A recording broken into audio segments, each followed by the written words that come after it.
안녕하십니까. 이동호 변호사입니다. 저희 채널에서 엄청나게 특별한 게스트를 모시게 되었습니다. 너무 영광이고요. 이윤석 의원님 모셨습니다. 반갑습니다. 예, 안녕하세요. 예. 어쩌다가 예. 제가 부정선거를 유튜브에서 다루게 돼서 예. 정말 이렇게 예. 대스타분을 모시는 것까지 오게 됐어요. 아, 이 자리에 황교안 대표님을 같이 하시면 딱 주목 끌 텐데. 그러니까요.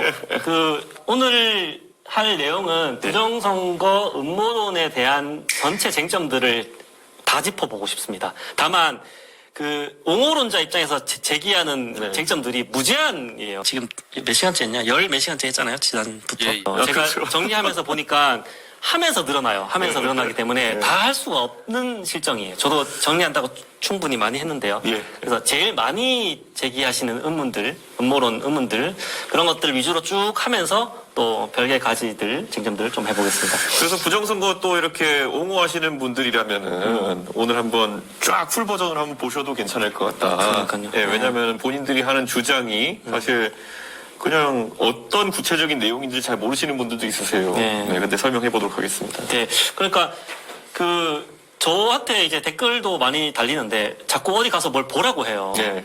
근데 대체적으로 채널이 비슷해요. 특정 채널에서 가서 보라고 하는데 저희도 이제 부탁을 드리는 게 한번 끝까지 한번 보시고 한번 비판적 사고를 가지고 한번 판단을 해주시면 좋을 것 같습니다. 원래 예전에 젠더 문제 다룰 때도요, 꼭 댓글로 공부 좀 해라 뭐 이런 거 다루는 분들이 있거든요. 네네. 아니 학생통회라는 게 어떤 건지에 대해서 좀 이해도가 떨어지시는 것 같아요, 변호사님이. 근데 그분들이 맨날 링크 하나 주고 뭐 무슨 박사님의 주장을 보세요 이러고 그냥 지나가는 분들이 많은데 부정선거도 똑같아요. 예, 공부 좀 해라, 뭐 그러니까요. 봐라, 네. 그럼 어디를 보라는 거냐 그러면 그냥 링크 하나 쭉 던지고 가고 네. 뭐 이런 일이 많은데 좀 보세요.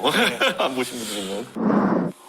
음모론이란 게 이제 비상계엄령과 뗄 수가 아, 없습니다. 그렇죠. 네. 네. 이제 대통령이 갑작스레 비상계엄을 선포하면서 그 근거로서 제시한 게 이제 부정선거였죠. 윤석열 대통령은 비상계엄 선포의 이유 중 하나로 부정선거 의혹을 들었습니다. 일각에서는 이 부정선거를 제시한 게 어쨌든 자기 지지자들, 극성 지지자들을 통해서 자기 신변을 지키거나 혹은 정치적 입지를 포기하지 않겠다는 그런 의도도 숨어 있는 것 같아요. 그렇죠. 이 의원님 어떻게 보시나요? 참 계엄인데 신기했죠. 원래 우리가 뭐 계엄 40년 전에 겪어봤다고 하지만 지금 세상에서 만약에 누가 계엄을 시작하려고 하면은 뭐 방송국을 장악한다든지 그래서 언론을 통제하고 이런 것부터 먼저 들어가야 되는데 윤석열 대통령 이분은 선관위를 털러 갔단 말이에요. 그거 자체가 일반적인 계엄이랑 좀 다르다. 그래서 왜 그랬을까? 근데 이분이 세계관 자체가 그냥 유튜브 많이 보고 이러다 보니까 내가 정치를 난 엄청난 성군인데 내가 힘든 거는 애초에 이 부정선거 때문에 총선도 해봤자 계속 조작되고 이러니까 이걸 바로잡지 않으면 내가 정치를 할 수 없어. 이런 기괴한 결론에 도달한 것 같아요. 그러니까요. 물론 총선에서 패배해서 민주당이 입법 독재를 하고 뭐 탄핵을 계속적으로 검사 탄핵도 하고 뭐 줄줄이 탄핵시키는 그런 거를 떠나서 어쨌든 그걸 해결하는 방식이 너무 극단적이었다 이런 생각이 좀 들고. 그렇죠. 이건 다 이렇다고 해결될 것이 아닌 게 제가 봤을 때는 털러간 선관위가 사실은 지금도 왜 털러가는지 잘 모르거든요. 오늘 이따가 제가 얘기하겠지만 선관위에 무슨 투표용지가 다 보관되어 있는 것도 아닐 것이고 거기에 전산실에 간다고 해서 그냥 집표한 결과들이 있을 뿐이지 뭐 그거를 조작 증거나 이런 걸 있을 수도 없고 찾을 수도 없는 걸 찾으러 간 거거든요. 그러니까 저는 대통령이 물론 전산 전문가는 아니지만은 애초에 기획 자체가 이상하다. 그래서 판례에서도 그 얘기를 합니다. 원고 측 주장, 그러니까 선거무효 소송을 제기한 측의 주장을 말하면서 성명불상자들을 이 선거 조작을 했다라는 주장을 한다. 예, 예. 그래서 대법원도 좀 의아하다 이런 취지거든요. 그렇죠. 그러니까 이게 뭔가 누가 어떻게 뭘 해서 방법론적으로 제시를 하는 게 아니고 어쨌든 부실한 선거, 그러니까 일부 좀 투표용지가 좀 부실했던 관리 측면들이 있습니다. 네. 분명히 네. 있을 수밖에 없고요. 그런 결과만 계속 제기하면서 인과관계를 역산하는 방식으로 가니까 그렇죠. 이게 한계가 있는 것 같습니다. 그런데 그런 식으로 이제 의혹을 제기하기 시작하면 확률론으로 가거든요. 그게 되면 이런 게 되는 거죠. 내 친구가 로또에 당첨됐다. 네가 800만 분의 1을 뚫을 가능성이 800만 분의 1이니까 의심 간다. 그래, 그 친구 수사해주세요. 이렇게 하는 거랑 비슷한 거거든요. 근데 저는 이런 결과론적인 거, 예, 그런 걸 바탕으로 해가지고 수사해달라, 뭐 이렇게 뭐 재판해달라 이렇게 하는 것 자체가 사실 낭비인데 그거 다 했거든요. 또 그리고 네, 많이 수사와 했습니다. 재판 했거든요. 네. 근데도 자기가 원하는 결론이 안 나오니까 계속 이제 닥달하는 모양새다. 네. 그렇습니다. 윤 대통령 입장에서는 자기가 보던 유튜브 채널에서는 이 총선 결과가 나오면 안 됐는데 네.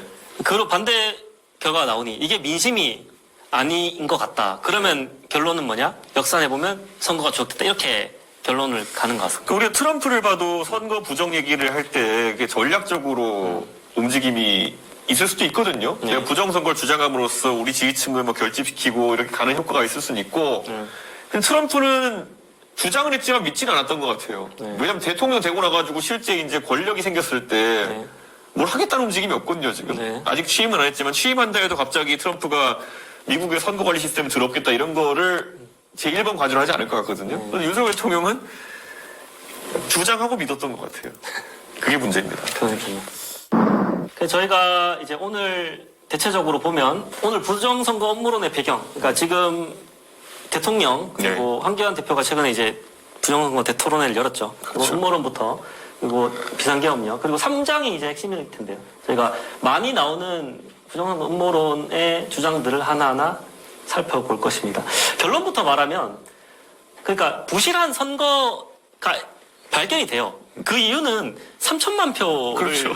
뽑아서 예. 인쇄해서 예. 투표하는 거거든요. 제가 오늘 이제 요거 한다고 좀 준비를 프린트를 예. 하다 보니까 예. 제가 몇 장 안 뽑으니까 이게 프린트가 나가더라고. 예. 300장 정도 뽑으니까 이렇게 그렇죠, 인쇄가 나가더라고요. 그렇죠. 그런데 3천만 표를 예. 30만 명이 관리를 하다 보면 그렇죠. 오류가 발생할 수밖에 없거든요. 당연한 거죠. 제가 만약에 뭐 봉투 붙이는 예를 들어 아르바이트를 한다. 네. 3천만 개 봉투 붙이면은 그 불량품이 상당한 비율로 나올 거거든요. 그러니까요. 저 같은 비승전자 입장에서는 네. 봉투 붙이는 것도 전문적으로 하시는 분이 있을 텐데. 네.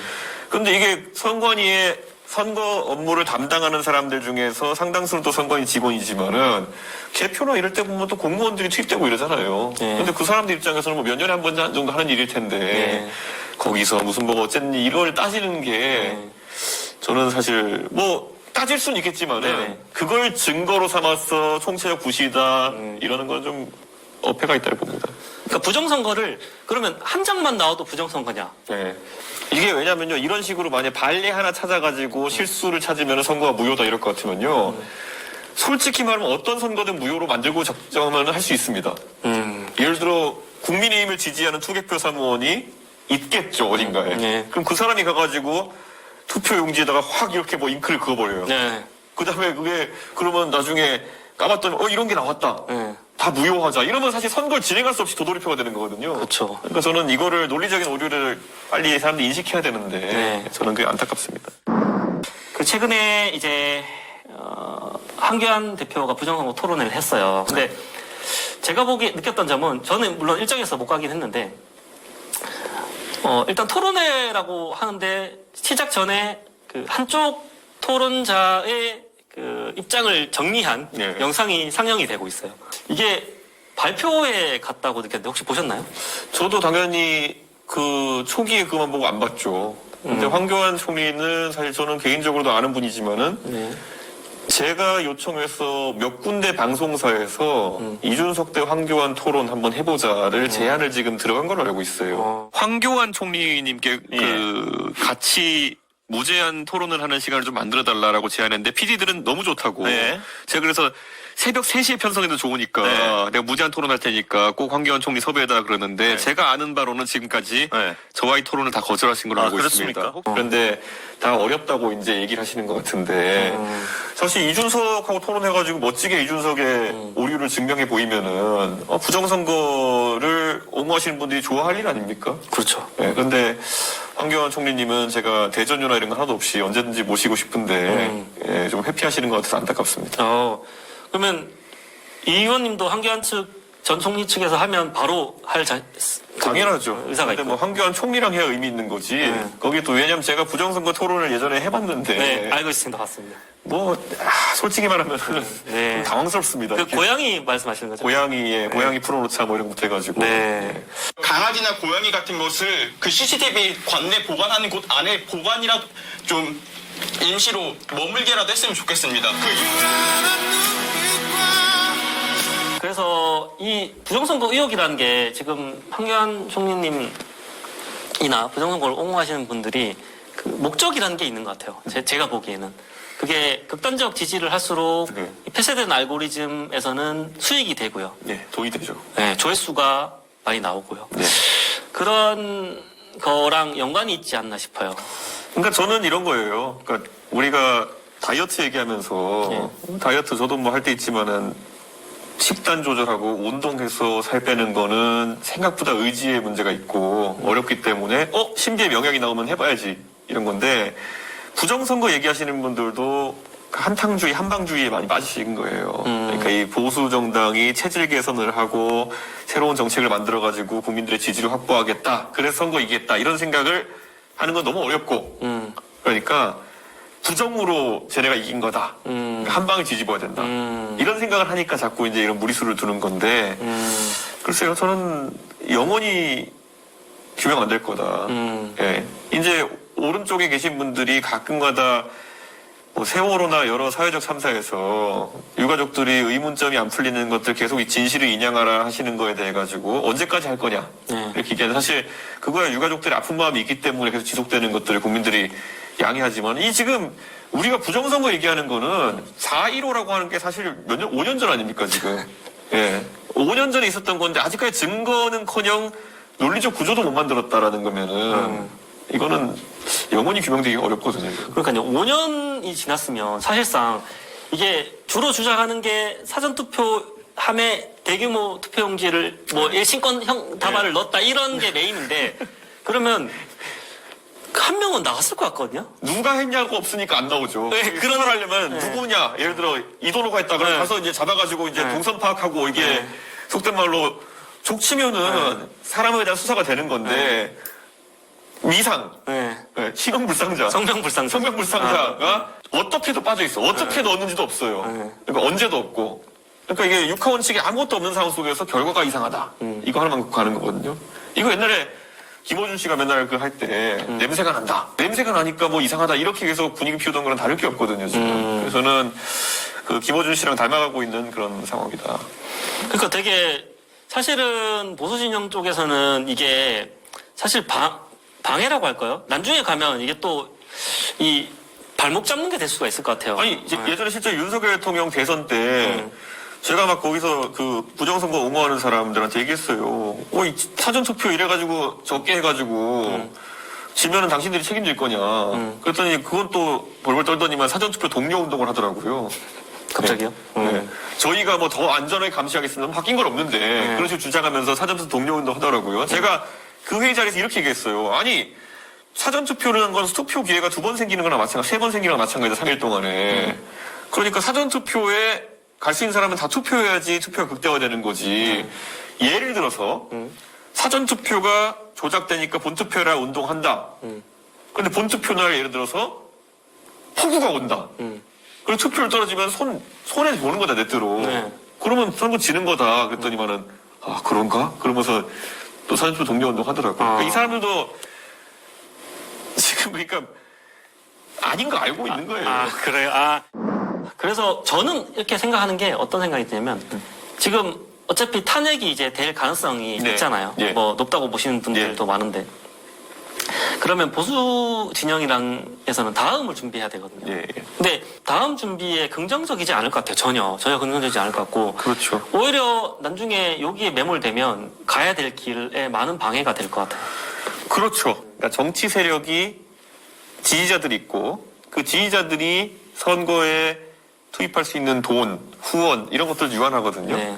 지금 가장 중요한 건 뭐냐면은 보수 진영은 이런 자극적인 걸 다루는 유튜버들이 사실상 돈을 다 빼가고 있어요. 그렇죠. 아, 네. 극우 유튜버들은 극렬 지지자들의 후원금 덕분에 돈방석에 앉았습니다. 이들이 일주일간 벌어들인 돈만 모두 1억 6천만 원이 넘습니다. 그런 상황 속에서 정상적인 담론에 대한 후원이나 이런 것이 적기 때문에 결국은 새로 나온 담론 자체가 없어요. 저도 이제 보수적인 성향 가진 정치인이지만은 민주당은 기를 쓰고 그래도 제가 봤을 땐 말이 안 되는 정책이라도 여러 정책을 내놓습니다. 예를 들어 뭐 25만 원 지원금부터 시작해서 하거든요. 그럼 거기에 따라 가지고 또 지지세가 결집되고 지역화폐 이런 거 얘기하면 거기에 또 지지세가 결집되고 하는데 보수는 들고 있는 게 이거 음모론 하나 같이 이제 돼가는 거예요. 그런데 아까 말했던 것처럼 믿는 사람들끼리 우가우가 하는 건 상관없는데 안 믿는 사람을 설득하기엔 너무나도 빈약한 거라는 거죠. 누가 있냐 그러면 문재인이다 맨날. 문재인 양산에 있는데 그러면은 아니다 문재인 하수인이 다 하고 있다 아직도. 중국이 했다. 중국이 했다. 네, 중국이 뭘 했는데 그러면은 뭐 화웨이 장비를 LG가 쓴다. 뭐 그냥 이리저리 튀는 얘기만 계속 하거든요. 그러니까 저는 사실 좀 방금 이 변호사 말씀하신 것처럼 선거에 이 아이템을 들고 선거에 나간다는 거는 진짜 믿기 어려운 거죠. 네, 그렇습니다. 보시면 이게 벌써 5년 전이에요, 맞죠? 예, 예. 2020년에 이제 4월 15일 이제 대표적으로 민전 의원이죠. 민전 의원이 이제 연수구 선거관리위원회 위원장을 상대로 내서 이제 국회의원 무효소송, 선거 무효소송을 했었고, 예. 그때부터 이제 쭉 5년 동안 되는 거예요. 근데 저는 가장 당황스러운 게 이걸 주장하려면요. 그러니까 사전투표가 그 조작돼가지고 부정선거가 있었다를 주장하려면 가장 주장하기 좋은 사람이 누구냐면은 2020년 선거에서 본투표는 이기고 사전투표는 가지고 최종적으로 진 사람이 얘기하면은 가장 그래도 당사자성이 있죠. 근데 그게 저예요. 2020년 선거에서 제가 노원병에서 본투표는 이기고 사전투표는 졌어요.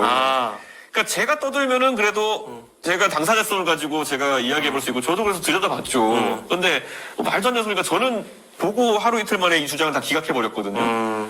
그런데 오히려 본투표도 지고 사전투표도 진 사람들이 우르르 몰려가가지고 부정선거 얘기 좀 하고 있는 거예요. 자, 이런 거죠. 이제 4.15 부정선거라고 이제 하는 거죠. 황교안 전 총리는 이제 대선 토론회에서도 저런 얘기를 하셨어요. 이제. 전 윤석열 대통령을 처음 만난 자리에서 저한테 4.15라는 얘기를 했으니까요. 그래요. 네. 저는 이분이 거의 확신범이다. 확신론자다. 그래서 저는 이분 언제가 사올 줄 알았는데 계엄일 줄은 몰랐죠. 그건 뭐 많은 국민들이 예상을 못했을 거예요. 저한테 그 얘기했어요. 처음 만난 날. 자기가 검찰총장 할 때 인천지검 애들 싹 시켜가지고 선관위 털어보려다 못하고 나왔다. 인천지검이 왜 얘기했어요? 민경우 의원이 인천 연수 나갔으니까 그런 거죠. 네. 이게 지금 보면 국정원이 시스템 또 보안적 솔루션으로 했거든요. 예, 예. 근데 이게 저는 좀 이상한 게 그러면 국정원이 맞는 권력기관이 아니잖아요. 그렇죠. 그러니까 네, 국정원이 모든 곳을 그럼 대통령실은 왜 예, 이런 그렇죠. 그 참관하에 보안 점검을 안 하나요? 그러니까 이걸 안 했다고 해서 이게 부정의 증거가 될 수는 없는 거잖아요. 그러니까 이 윤석열 대통령의 인식이 가장 이상한 게 뭐냐면요. 우리 자꾸 착각하는데 우리나라 선거는 오프라인 선거입니다. 네. 우리나라 선거는 온라인 선거가 아니에요. 그러니까 이 지금 선관위의 전산 시스템이라는 거는 국민에게 보여주는 그냥 선거 결과 알림 시스템 정도예요. 집계해가지고 알려주는 시스템이지 선거를 한 번이나 치러보시면요. 현장 가면은 개지표기에 해가지고 종이에 적어가지고 참관인 서명하고 가서 마이크 잡고 뭐 동참 활동 몇 표입니다. 네, 이렇게 맞아요. 다 발표는 오프라인 선거예요. 그런데 이거를 보안 점검을 하면 뭐가 달라질 것이다 생각하는 것 자체가 윤석열 대통령이 선거 딱 한 번 치러봤지만은 선거 이해를 못하는 거죠. 저도 이해가 안 되는 게 아까 말씀드렸던 17,800개 투표소와 이제 254개 개표소에서 네. 실시간으로 다 양당 참관인이 그렇죠. 그 숫자를 다 확인합니다. 숫자를 다 하고 그걸 이제 집계만 해서 나중에 저장해 둔 것이 선관위 서버라는 그렇죠. 거잖아요. 예, 예. 근데 지금 그러니까 주장하는 것은 그러면 어떤 서버의 해킹 이런 걸 주장하려면은 네.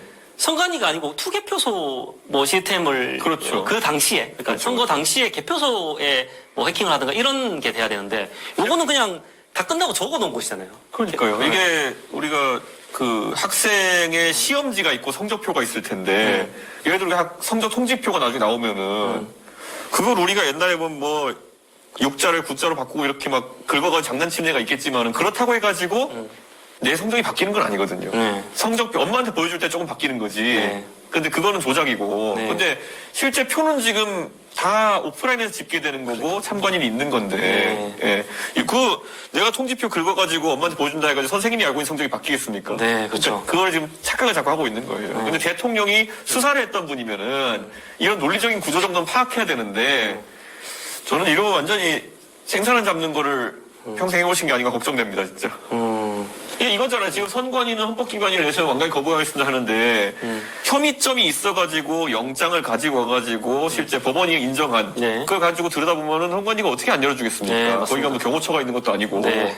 근데 이거 자체가 지금 모순인 게 대통령 당신께서는 영장 들고 와도 완강히 거부가 아니라 지금 경호처로 받고 있잖아요. 네. 그러니까 저는 이거는 되게 인식이 잘못됐다. 아까 영장 말씀하셨는데 네.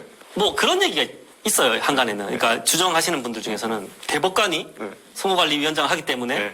압수수색 영장을 발부를 안 해준다. 이런 취지를 주장을 하더라고요. 네. 근데 수사기관도 이걸 다 수사했는데 네. 혐의점이 없어서 안 한 거예요. 그러니까 그렇죠. 아까 성명불상자라고 네. 했잖아요. 그러니까 누가 뭘 어떻게 했는지에 대한 혐의점이 있어야지 수색영장을 발부하고 압수영장을 발부할 텐데 네.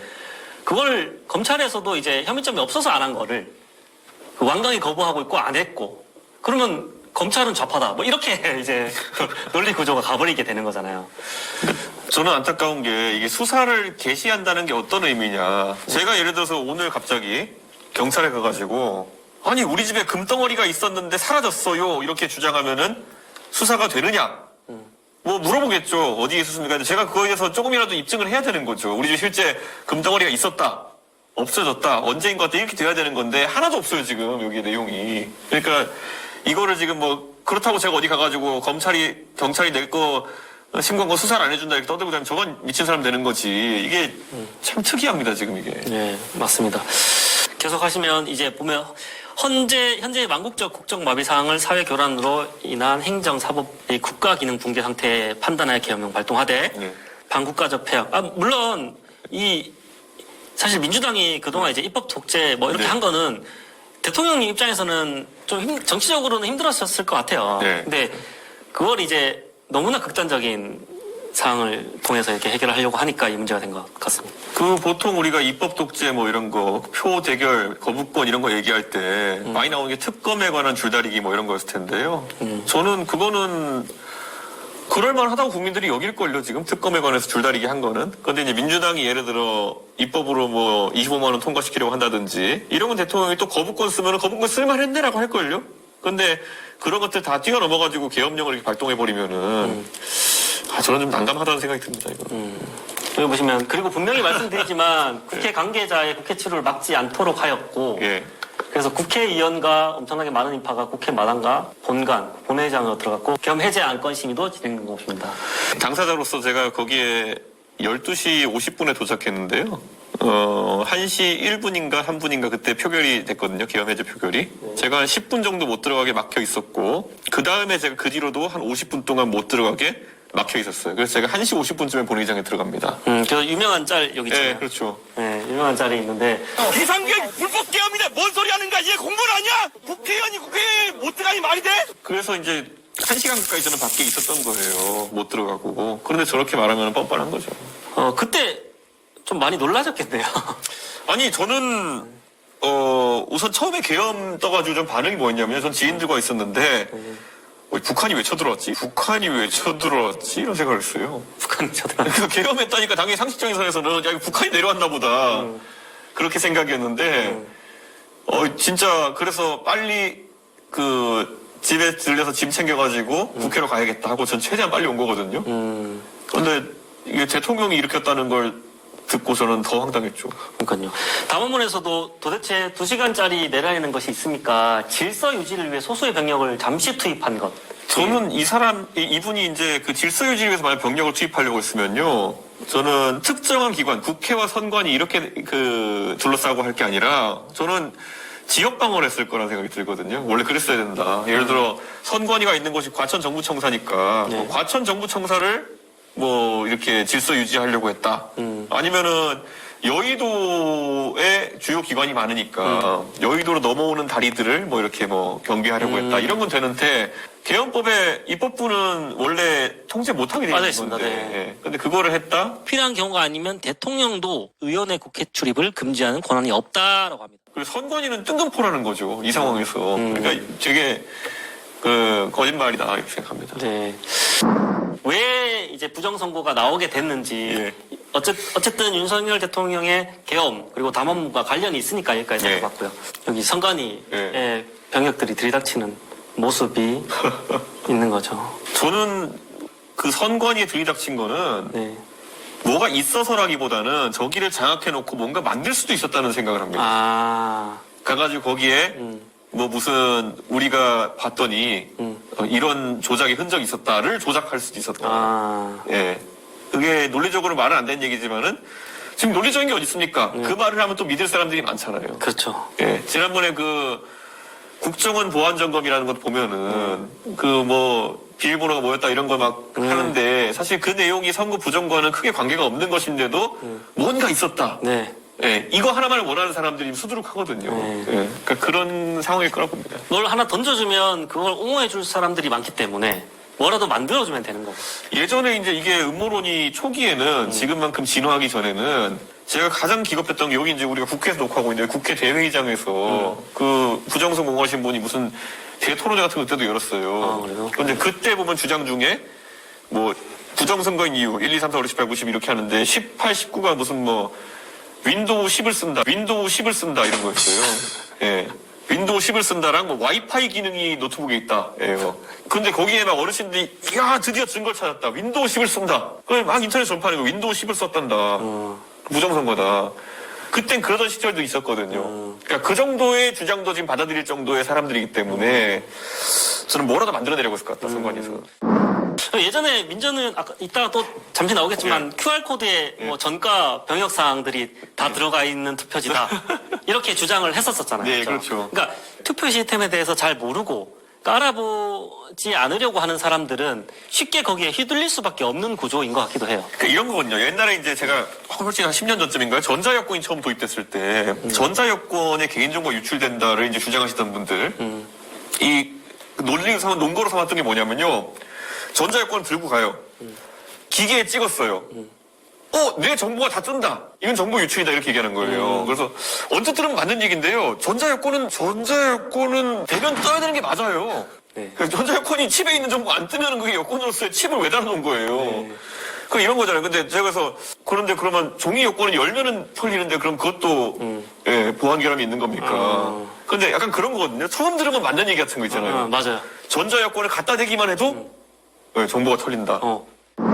여기서 이제 충분히 설명을 하죠. 이런 것도 좀 보시면 될 것 같아요. 이 선관위에서 네. 정보 보안 시스템에 대해서 이 설명을 쭉 하거든요. 네. 선관위원회에서 다 열어줬어요. 열어주고 방화벽을 다 열어준 상태에서 이 취약점 있냐 없냐 이걸 보안 컨설팅을 한 건데 보안 관제 시스템에서 탐지해서 자동으로 차단을 했다. 국가정보원에서 이렇게 해서는 시스템을 점검할 수 없다고 했기 때문에 그리고 추가로 시스템 구성도 그리고 소스코드 그리고 접속 관리자 계정을 추가로 제공했다. 국정원에서 이제 가능하다 이런 거잖아요. 네. 근데 그게 가능하다는 거랑 네. 실제로 일어났다는 거랑은 전혀 다른 개념인데 그런 거 이런 거잖아요. 저희 집의 컴퓨터도 3중 보안이거든요. 네. 예, 제가 로그인하면 지문도 찍어야 되고 하드드라이브는 암호화돼 있고 뭐 이렇게 3중 보안이에요. 그런데 이 세 개의 비밀번호를 알면은 다 뚫리죠. 네. 뭐 그런 거예요. 네. 누군가가 이 세 개의 비밀번호와 내 지문까지 어떻게 따가면은 열 수 있다. 가능성은 있죠. 근데 그 가능성은 이제 저를 납치해가지고 고문해가지고 제 지문을 따고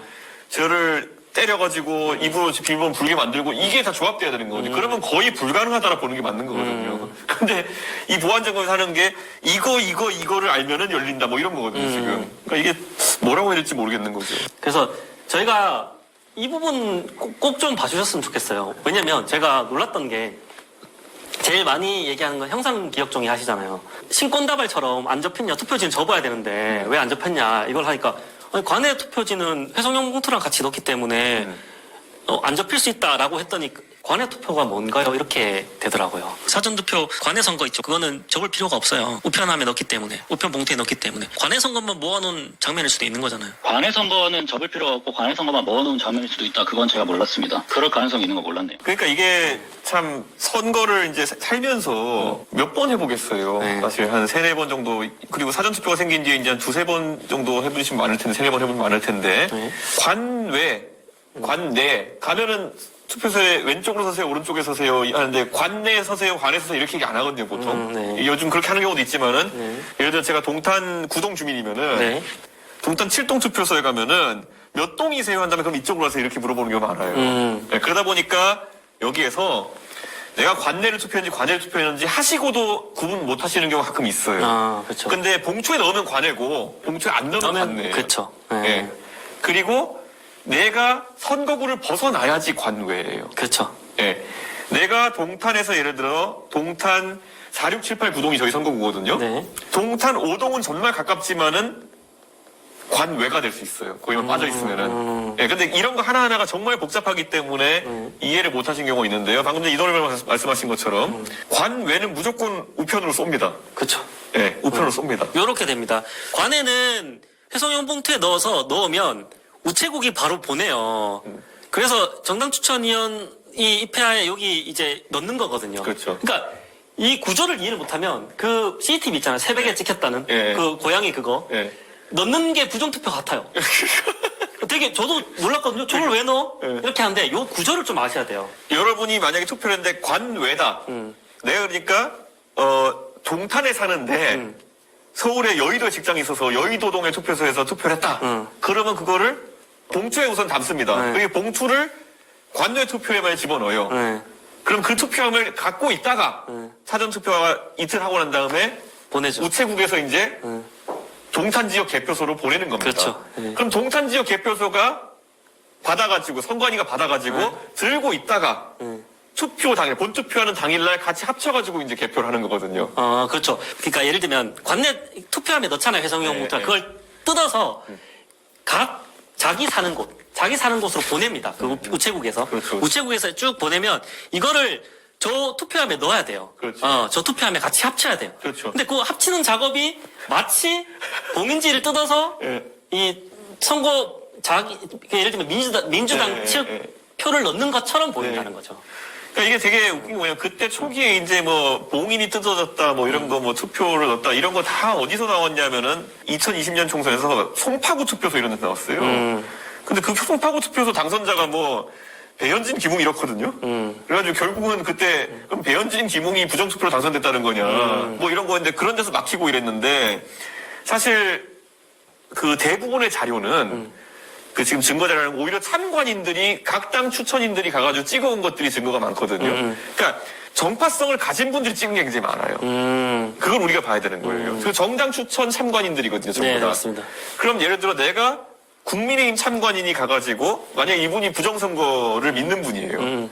그러면 최대한 그렇게 보일 만한 걸 찍어가지고 자꾸 인터넷에 올리는 그렇죠. 거예요. 네.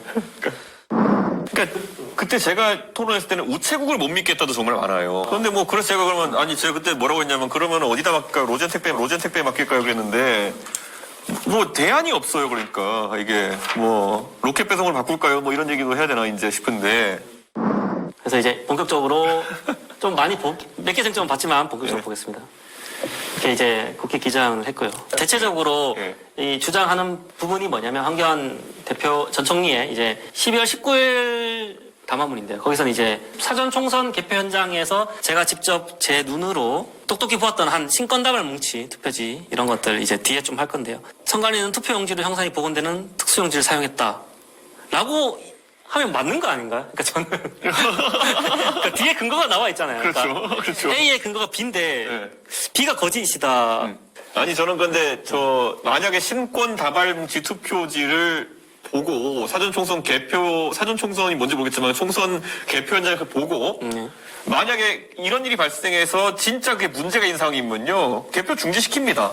그렇죠. 개표 중지시키고 현장에서 싸우게 돼 있어요. 네. 그런데 현장에서 싸웠는데 택도 안 되는 소리이기 때문에 아마 개표가 계속 진행됐을 거거든요. 그렇겠죠. 근데 저는 지금 와서 나중에 딴소리 하는 거다 이렇게 보면 됩니다. 네. 사전 투표한 문제다. 이게 다 어차피 똑같은 반복 주장이거든요. 네. 계엄군이 서버 사진 찍어 나온 거 알고 있는데 서버 사진 찍고 전산조작 부정선거 잡았다 저렇게 하는 것도 네. 어르신용 그냥 그 네네네. 아이템이지 이거를 거의 와이파이 기능을 찾았다 뭐 이런 거랑 비슷한 거거든요.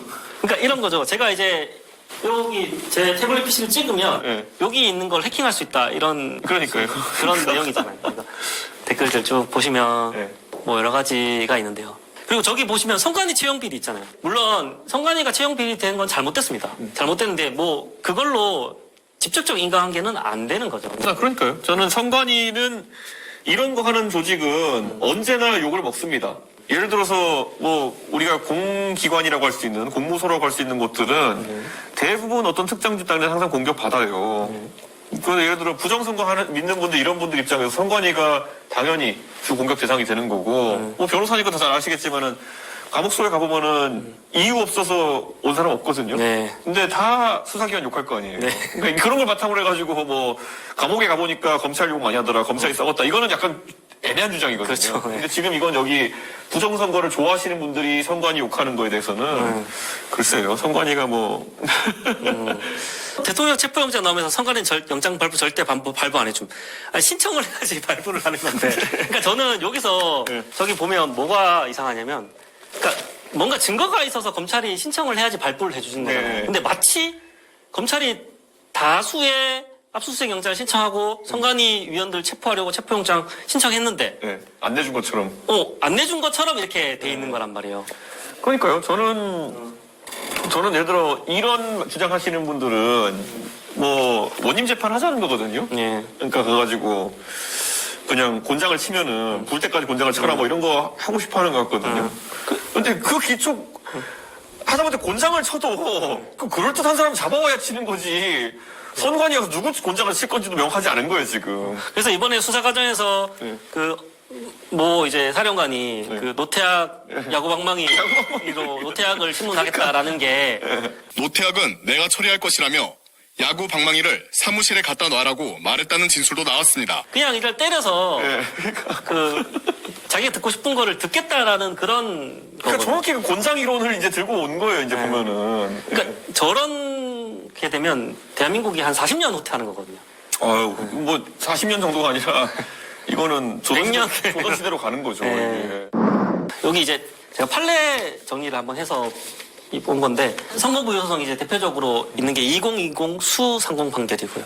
이렇게 연수구 을에 대한 민경욱 의원이 제기한 청구 기각 판결이 났고요. 자, 이 말인즉슨 126번 법원이 들여다봤다. 그렇죠. 그렇게 봐야 되는 거고 다 하나같이 기각이 났다. 그러니까 지금 논리가 확장되면 어떻게 되냐면 우체국도 선거 조작 가담해야 되고요. 그렇죠. 대법원도 126번 동안 재판부가 다 가담을 해야 되고요. 그렇죠. 그래서 대법원은 일방적으로 한쪽 편인데 또 이 대법원이 조국 대표는 감옥에 보내고. 그러니까 사법부는 쉽게 말하면 좌파고 부정선거 가담 세력인데 네. 이제 1심이지만 아직 네. 이재명 대표 피선거권 제한하고 예. 조국 대표 감옥 보내고 예. 그런 게 이제 일관적이지 않다는 거죠. 그렇죠. 보시면 많은 주장들이 있어요. 여기 보면 원고가 주장을 너무 많이 해놔서 네. 여기 투표지 위조 주장이 제일 대중들에게 그렇죠. 1차원적으로 많이 이제 다가오는 걸 거예요. 여기 앞에는 다 기각된데도 잘 주장을 안 하시더라고요. 왜냐면 좀 복잡해서 그런지. 네. 대표적으로 뭐 이게 트렌드가 있어요. 이게 초기에는 QR코드였고, 네. 초기엔 QR QR코드였고, 나중에 이제 투표지 교체, 뭐, 그 다음 나중에는 저 배송, 이렇게 갔다가 이제 다 기각되고 여기만 남은 거죠, 이제. 요거는 이제 그냥 일반적으로 선거소송에서의 그거를 예. 논리를 담았는데요. 하나의 오류가 있다고 해서 선거 무효에 이를 정도로 할 수는 없어요. 예. 그렇게 되면 아까 초반에 말씀드린 것처럼 뭐 국민의힘 참가한 의원이 그거를 이렇게 그을 수 있습니다. 그러면 그걸 가지고 그렇죠. 부정선거다, 예. 선거 무효다. 다시 하자, 뭐 이러면. 그렇죠. 말도 안 되는 거죠. 그러면은 선거를 무한히 다시 해야 됩니다. 그리고 우리가 지금 이 선거소송에서 굉장히 특이한 면을 겪고 있는 게 뭐냐면은 예전에 선거소송들은 뭐 3표로 진 사람, 4표로 진 사람들이 재검표를 해봐서 이게 뒤집힐 가능성이 있다 이랬을 때 보통 그런 거 받아주고 이렇게 하는 거거든요. 그렇죠. 근데 이거는 민경우만 몇천 표 차이로 졌을 거 아니에요. 네. 그러니까 그런 사람들이 와가지고 이제 이거는 대대적 부정선거니까 뒤집어야 된다 이 주장을 하는 거예요. 네. 그러니까 대한민국에 참 새로운 선거 소송의 장이 열린 거죠. 네, 2,893표 차로 낙선을 했는데 네. 요걸 이제 3,000표 가까이 되는 걸 뒤집기 위해서 이제 그러니까 보통 선거 소송은 어떤 게 맞냐면요. 이 세 명이 뭐 예를 들어 세 표 차였는데 네. 알고 봤더니 5명이 뭐 예를 들어 투표권이 없는 사람이었다. 뭐 이런 거. 그러면 이 소송 결과에 따라서 뒤집힐 수 있는 거 아니냐. 이래야지만 이제 사실상 법원이 진지하게 다루는 건데 이거는 총체적 부정이다 이래버리니까 네. 이거 법원이 다루기도 힘들었을 겁니다. 이게 네. 투표 관리 그러니까 관리인들이 다 훈련된 사람들이 아니다 보니까 그러니까요. 만년 도장 인주가 안 찍어도 되는데 네, 그렇죠. 보조적으로 구비해둔 인주를 찍어버린 거예요. 찍어가지고 뭉개지고 이런 거 하는 거죠. 그러니까 그게 일장기 투표지인데 네. 그게 찍어버리니까 그게 이제 다 무효표 처리가 된 거예요. 네, 그렇죠. 그걸 이제 하도 이제 문제 삼아서 네. 여기서는 어떻게 했냐면은 다시 수명법관이 그거를 유효로 인정해줬어요. 네. 다 보니까 네. 관리가 깊게 확대해서 보니까 유효되겠다라고 해서 네. 인정된 게 있고요. 요것도 이제 그거죠. 그러니까 다 보고 있어요. 그 개표 참관인들이 다 보고 있는데 이거를 뭔가 예를 들면 그런 주장을 하시는 분 있잖아요. 불균치 개표기가 더불어민주당은 좀 더 많이 네. 개표되게 하고 네. 국민의힘은 적게 개표되게 하고 이렇게 할 수 있다고 생각하시는 분 있잖아요. 네. 근데 거기서 다 참관인들이 보고 있는데 그 많은 분들이 네. 그거를 현장에서 그렇게 하기가 쉽지 않은 거죠. 불가능인 게요. 저도 이번에 동탄 선거할 때, 우리 동탄 선거 개표할 때 보면요. 투표소별로 이제 개표가 돼요. 네. 그래서 예를 들어, 뭐, 동탄 6동 사전, 동탄 6동 본투표 이렇게 해가지고 집계표가 하나씩 나오거든요. 네. 그러면 우리 참관인이 가가지고 계속 그걸 들여다보고 있어요. 네, 그 개집표기도 아, 그렇고 네. 이것도 계속 보고 실시간으로. 있거든요. 거기서 부정이 온다? 쉽지 않죠. 네. 그래서 이거를 가정하려면은 정말 그 많은 대규모 조직이 가담을 해야 되는 거예요. 네. 그러니까 이게 너무 웃길 수밖에 없는 네. 거예요. 그러니까 예를 들면 더불어민주당을 더 당선시키기 위해서 경합 지역에 사람을 배치해서 혹은 거기 선거관리위원회에 보관된 사전투표함에 뭘 넣으려면 분명히 적어도 수천 명이 필요하거든요. 네, 네. 경합 지역만 관리해도 그렇죠. 그렇죠. 그러면 거기를 다 지키고 있는데 거기를 CCTV를 관리하시는 분을 섭외하고 그리고 경찰을 섭외하고 정당 참관인을 섭외하고 이런 절차를 대규모 조직적으로 해야 된다는 거잖아요. 정당 참관인은요, 심지어 어디 당에서 어디 똑똑한 짓을 데리고 오는 것도 아니고요, 자기 동네 핵심 당원 중에서 골라요, 보통. 예, 그러니까 후보가 고른 사람들이 정당 참관인이에요, 보통. 네. 그런데 이 상황에서 이 사람들을 역포섭한다, 사연대당에서 네. 불가능이죠. 그러니까요. 다 필요 없고 그냥 선관위 서버 관리자를 포섭하면 된다요. 어. 근데 그거는 네. 선관위 서버라는 것을 네. 아까 말씀드린 이게 돌고 도는 여기서 이제 제가 이제 약간 힘들더라고요. 네. 그러니까 아니 그러면 정당 참관인을 포섭했다는 거냐? 전국에 있는 경합 지역에 네. 경찰을 포섭했다는 거냐? 네. 아 그거는 좀 어려울 수 있겠다. 그러면 어떻게 했다는 거냐? 그러면 우체국장만 포섭하면 되지 않냐? 이런 그러니까 핵심 메뉴의 우두머리만 포섭하면 된다. 그게 힘드니까 결국은 선관위 서버 관리자만 포섭하면 된다 이렇게 하는데 그 서버 관리란 건요 네. 나중에 기록해두는 거란 걸 잘 그러니까요. 생각해 주셔야 돼요. 대통령 기록관장을 포섭하면은 대통령을 제어할 수 있다, 이런 거랑 비슷한 거지, 이제. 그러니까 윤석열 대통령이 담화문을 했잖아요. 네. 그걸 이제 나중에 대통령 기록해 놓을 거 아니에요. 네. 기록관장 있는 기록을 털면 네. 그 담화문을 바꿀 수 있는 게 아니잖아요. 아, 그러니까 이게 지금 어이가 없는 주장인 거죠. 그러니까 실제로 이거 구조를 좀 잘 생각하시면 됩니다. 254개 개표소에서 실시간으로 보면서 숫자를 올립니다. 그거를 발표하는 거예요. 그렇죠. 이렇게 되는 거예요. 그러니까 저희가 이제 개표 지표기에 일일이 돌리면은 그걸 바탕으로 해가지고 종이가 나와요. 네. 그럼 종이에다가 우리 쪽 참관인이 보니까 맞아요. 그러면은 날인을 하면은 이걸 들고 각 개표소마다 있는데 중앙 본부 같은 데 가면은 마이크 잡고 부릅니다. 이준석 무슨 뭐 1200 몇 표, 공영훈 뭐 1000 몇 표, 이렇게 공표를 해요. 그걸 다 들어요, 거기 있는 사람이. 그 다음에 나중에 핸드폰 꺼내가지고 선관위 사이트에 이제 점선 있게 된 거면 이 숫자가 일치하지 않으면 현장에 난리 나죠. 그쵸. 너 아까 마이크 잡고 1200표라 얘기했는데 왜 전산 올라간 거는 1100표야. 이러면 그거는 바로 항의 들어가는 거죠. 그러니까 모를 수가 없어요, 현장에서. 실시간도 하나요? 시간별로 딱 잘라서 하나요? 어떻게 하냐면? 한 투표소가 끝나가지고 한 그 투표 결과지. 나중에 제가 그 캡처한 사진도 보내드릴게요. 그 투표 결과지를 다 단위로 그 얘기입니다. 동별. 동탄 몇 동 그게 다 끝나면 동탄 몇 동 사전, 동탄 몇 동 본, 이렇게 해가지고 그걸 이제 읽죠. 그걸 옆에서 다 지켜보고 그거 한번 돌리죠. 돌려서 네. 최종으로 나온 숫자 올라가는 숫자 다 지켜보고요, 맞죠? 네. 그거를 이제 확인해서 양측이 확인해서 이번에 선거 3명이었으니까 뭐 3방이 다 확인한 다음에 그걸 마이크로 부르고 그게 이제 한 30분에서 1시간 뒤에 그 선관위 서버에 올라가는 거죠. 선거 사이트에 뜨는 겁니다. 이제. 근데 이 수치가 다르면 난리 나죠. 그렇죠. 그러면 혹시 농담인데 마이크 잡은 사람을 섭외하면 근데 마이크 잡은 사람은 우리가 본 걸 읽는 거니까 우리 본 거랑 마이크 잡은 사람이 떠드는 게 또 틀리면은 그것도 난리 나죠. 현장에서 멱살 잡죠. 네. 그러니까 부정선거 음모론이라는 게 대체적으로 이런 식입니다. 그러니까 어떤 식이냐? 마이크 섭외해라. 그렇죠. 저는 그러니까 좀 음모론도 좀 이제 새로운 게 창의적인 게 나와야 재밌을 것 같아요. 제가 형상기억 종이는 솔직히 너무 재미가 없고 제가 음모론 하시는 분하고 이런 얘기 한 적 있어요. 차라리 우리 어릴 때 보면은 그 비밀의 편지처럼 뭐 이렇게 막 그 레몬즙을 뿌리면은 뭐 편지 내용이 나타 이런 거 있잖아요. 종이.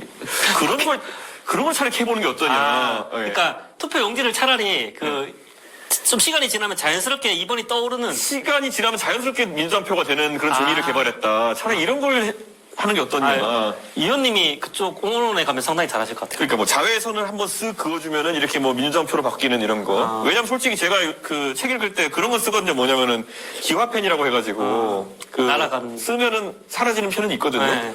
그러니까 찍는 거는 기화 잉크. 나중엔 자외선만 쬐면 바로 이렇게 민주당표가 떠오르는 거로 만들어라. 그건 기술적으로 가능할 것 같아 왠지. 그거 나올 수 있을 것 같아요. 곧 나올 수 있을 것 같아요. 저는 음모론도 그런 걸 하면 재밌죠 차라리. 아이디어를 주신 것 같은데. 네, 맞습니다. 그래서 이것도 사전투표율, 이것도 저희 채널에서는 다 했었어요. 네. 대체적으로 야당 측, 민주당 측 지지자들이 사전투표를 많이 하는 성향이 있어요. 그렇게 여론조사에도 나오고요. 그러니까 이제 전국 수도권으로 확대하면 모든 투표소에서 사전투표율이 야당 측이 높을 가능성이 있는 거죠. 그렇죠. 그거는 왜 그러냐면요. 이제 사전투표 중에 특히 관외에 해당하는 투표 같은 경우에는 주소지에 거주하지 않는 사람이 할 가능성이 높은 거죠. 네. 그러면은 예를 같은 20대라 하더라도 예를 들어 20대가 자기 고향에서 주변에 사업하고 아니면 직장에 다니는 사람과 서울에 유학 간 사람의 투표 성향은 직군이 다르기 때문에 다르게 나타날 수도 있는 거예요. 그렇죠. 그러니까 이런 걸 다 차치하고 항상 이분들 주장하는 게 사전투표를 하는 집단과 본투표를 하는 집단은 같다라고. 충분히 규모가 되기 때문에 같은 집단이 돼야 된다. 모집단이 같아야 된다. 통계적으로. 그것 자체가 흔들리는 거고 저는 그냥 단순히 그거는 통계에 대한 부분이지만은 2020년으로 돌아가 보면 저도 그때 선거를 뛰었으니까 2020년 선거를 앞두고 하도 유튜버들이 이거 사전투표하면 문재인이 다 조작한다 많이 떠들어가지고 애초에 보수 성향의 사람들은 사전투표 하지 말라고 광고해놓은 상황이었어요. 맞아요. 그때 네. 그렇게 말했었죠. 그렇게 떠들어놓고 나중에 투표한 거 왜 보수가 적게 투표했냐 이런 거는 이상한 거죠. 그거는 자기들이 하지 말라 해놓고는. 네, 맞습니다. 그 방송 3사에서 조사를 했어요. 네. 이재명 지지자들은 사전투표 하고 싶은 의향이 엄청 높은 거예요. 네. 60% 뭐 이렇게 돼요. 그리고 윤석열 지지자는 30% 정도 돼요. 네. 그러니까 그렇게 되다 보니까 이 민주당 지지자들은 사전투표를 많이 하는 경향이 거의 대부분 투표소에서 그런 경향이 나타날 수밖에 그럴 없는 수밖에 없죠. 거예요. 이걸 제가 반대 토론자에게 저희 라이브 방송에서 물었더니 방송 3사가 또 조작된 게 아니냐 이렇게 되더라고요. 방송 3사가 조작됐을 가능성은 굉장히 낮지만 그래도 조작이 됐을 수도 있어요. 그건 우리가 알 수 없는 부분이잖아요. 그죠? 그러니까 이제는 네. 우체국 말고 또 이제 방송 3사나 종편도 다 가담을 해야 되는 거예요. 그러니까 이게 포섭 논리 또는 이 가담 논리라는 게 그러니까 이거를 계속 주장하다 보면은 그 다음에 나오는 간첩 논리잖아요. 간첩. 그러니까 이 사회에 맞습니다. 간첩이 많고 이미 중국이 다 침투해가지고 네. 여기저기에 중국 돈 받아먹고 사는 사람이 너무 많다. 네. 대한민국 걱정되는데. 진짜. 네. 그래서 사전투표에 기본적으로 야당 성향의 지지자들이 많이 했다. 이런 게 되겠죠. 그것은 보수 유튜버들이 하지 말라고 했기 때문에. 그렇죠. 네. 하면은 문재인이 다 표 바꿔치기 한다. 네. 그러니까 본투표에 가서 우리 표를 지켜야 된다. 네. 그 운동했던 거 아니에요. 근데 이게 또 황당한 게 이게 자기가 싸고 자기가 먹겠다는 취지로 뭐라고 하냐면은 나중에 결과가 진짜 이렇게 나온 걸 보고 봐라 우리 말이 맞지 않느냐. 사전투표 다 바꿔치기 되지 않았느냐. 그러니까 더더욱 본투표해야 된다. 이렇게 2020년 이후에 난리 쳤던 사람들이 있어요. 그러니까 그 사람들이 아직까지도 이거 장사하고 있는 겁니다. 그러니까 사전투표를 그러니까 하지 말자고 했던 측이 그러면 사전투표에 지는 게 당연하잖아요. 네, 그러니까. 근데 그게 이제 사전투표가 조작됐다. 왜 더 많냐? 이게 모순점이 있다는 거를 좀 잘 파악을 해주시기 바랍니다. 이 사건에서 이제 위조된 투표지라고 주장하는 투표지 그 유형별로 감정 대상 투표지를 선별해서 냈어요. 네, 여기서는 이제 많은 것들이 등장합니다. 저기 보시면 투표지 관리관이 뭉개져 있는 날인 일장기 투표지라고 합니다. 네, 일장기 투표지라고 해요. 절단된 흔적이 있는 것, 투표지의 좌우 여백이 다른 것, 종이가 일부 찢겨지거나 접착제 흔적이 있는 것, 투표지 하단에 비례대표 투표지가 인쇄되어야 할 내용이 일부 인쇄된 것, 배춧잎 투표지라고 하기도 해요. 검은색으로 인쇄돼야 될 부분이 검은색이 아닌 다른 색으로 인쇄된 것, 그런 것들이 있고요. 그런데 여기 중요합니다. 잘 보세요. 여기 정말 제가 하고 싶은 말이 있는데요. 법원은 원고가 민경욱 의원 측입니다. 원고가 추천한 2인 중 2명을 추천했어요. 충북대학교 소회사 교수를 감정인으로 선정했어요. 그러니까 민경욱 의원 측이 선정한 감정인이 이제 이 투표지를 들여다보는 거예요. 여기가 제가 강조하고 싶은 거예요. 원고가 추천한 충북대학교 교수님이 주장을 다 보는 거예요. 저기 주장을 다. 여기 하나하나 보는 거예요. 그러니까 여러분들이 이런 문제가 있지 않을까를 다 봤어요. 다 봤고 심지어 거기는 우리가 궁금하잖아요. 그러면 투표 공급업체가 뭐 장난질 쳤지 않겠냐 이런 것도 그렇죠. 여기 보시면 한솔제지 주식회사, 무림페이퍼 주식회사 이런 분들이 다 이제 이 협조 공문을 보내서 받아서 다 했고요.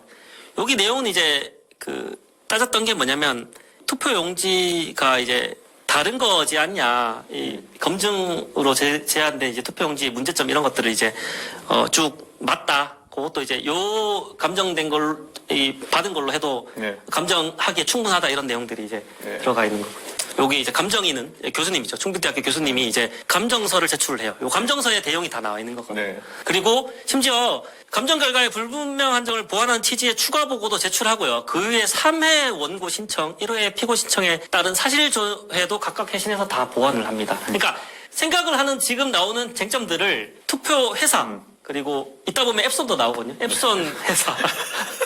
앱손 회사에도 협조를 해줍니다. 그리고 원고 측, 이 지정한 감정인, 그리고 피고 선거관리위원회 측이 다 모여서 실제로 다 했습니다.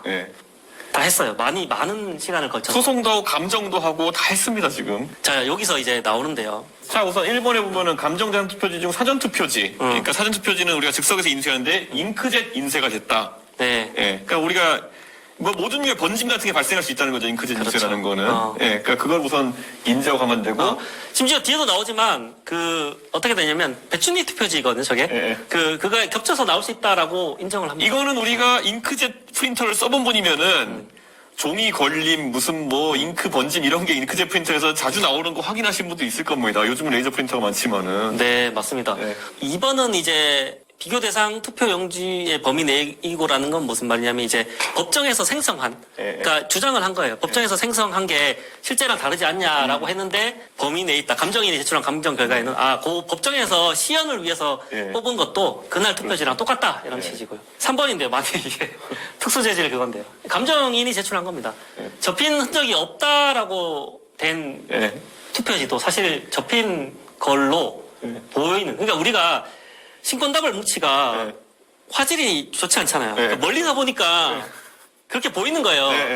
이게 검증기일이 투표일로부터 1년 2개월 뒤에 검증입니다. 그러면 100매씩 묶나요? 고무줄로 묶어놓거든요. 그렇죠. 그걸 이제 다 묶어놓다 보니까 1년 동안 쌓아놓은 거예요. 이렇게 1년 2개월 동안 이렇게 쭉 쌓아다 보니까 눌려가지고 다 이제 펴졌겠지 또. 그렇죠. 제가 그 얘기를 라이브에서 했었어요. 이게 압력에 의해서 혹은 중력에 의해서 하니까 어떤 댓글이 있냐면 뭐 중력이 이걸 펴주냐 뭐 이런 식으로 얘기하더라고요. 그러니까 이게 어떤 의미냐면 제가 저희 라이브에서 사람들한테 투표시켰어요. 누가 이렇게 접냐. 그리고 한쪽은 이렇게 접는 사람 묻을까봐. 그렇죠. 자기 묻을까봐 이렇게 접는 사람을 했더니 30%는 이렇게 하더라고요. 이렇게 접다 하더라고요. 그럼 30%면 1000만 표거든요.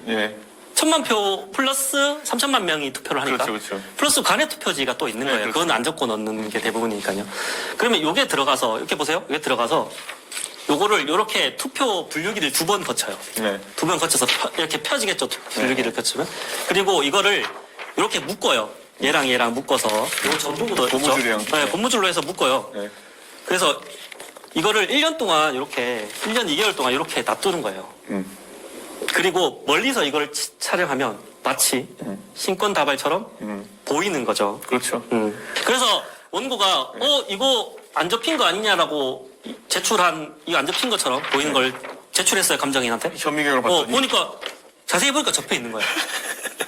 이거 아시면 돼요. 그러니까 그 민경욱 의원 측에서 신청한 감정인이 신권다발이라고 하는 걸 현미경으로 들여다봤더니 그 중에 일부는 접히는 적이 있었다. 네. 네, 그걸 기억하시면 되는 겁니다. 네. 물론 거기에 줄줄 말아가지고 안 접힌 애들도 있었겠죠. 그렇죠. 네. 근데 그게 그 비율도 상당했을 거고. 상당했을 겁니다. 예.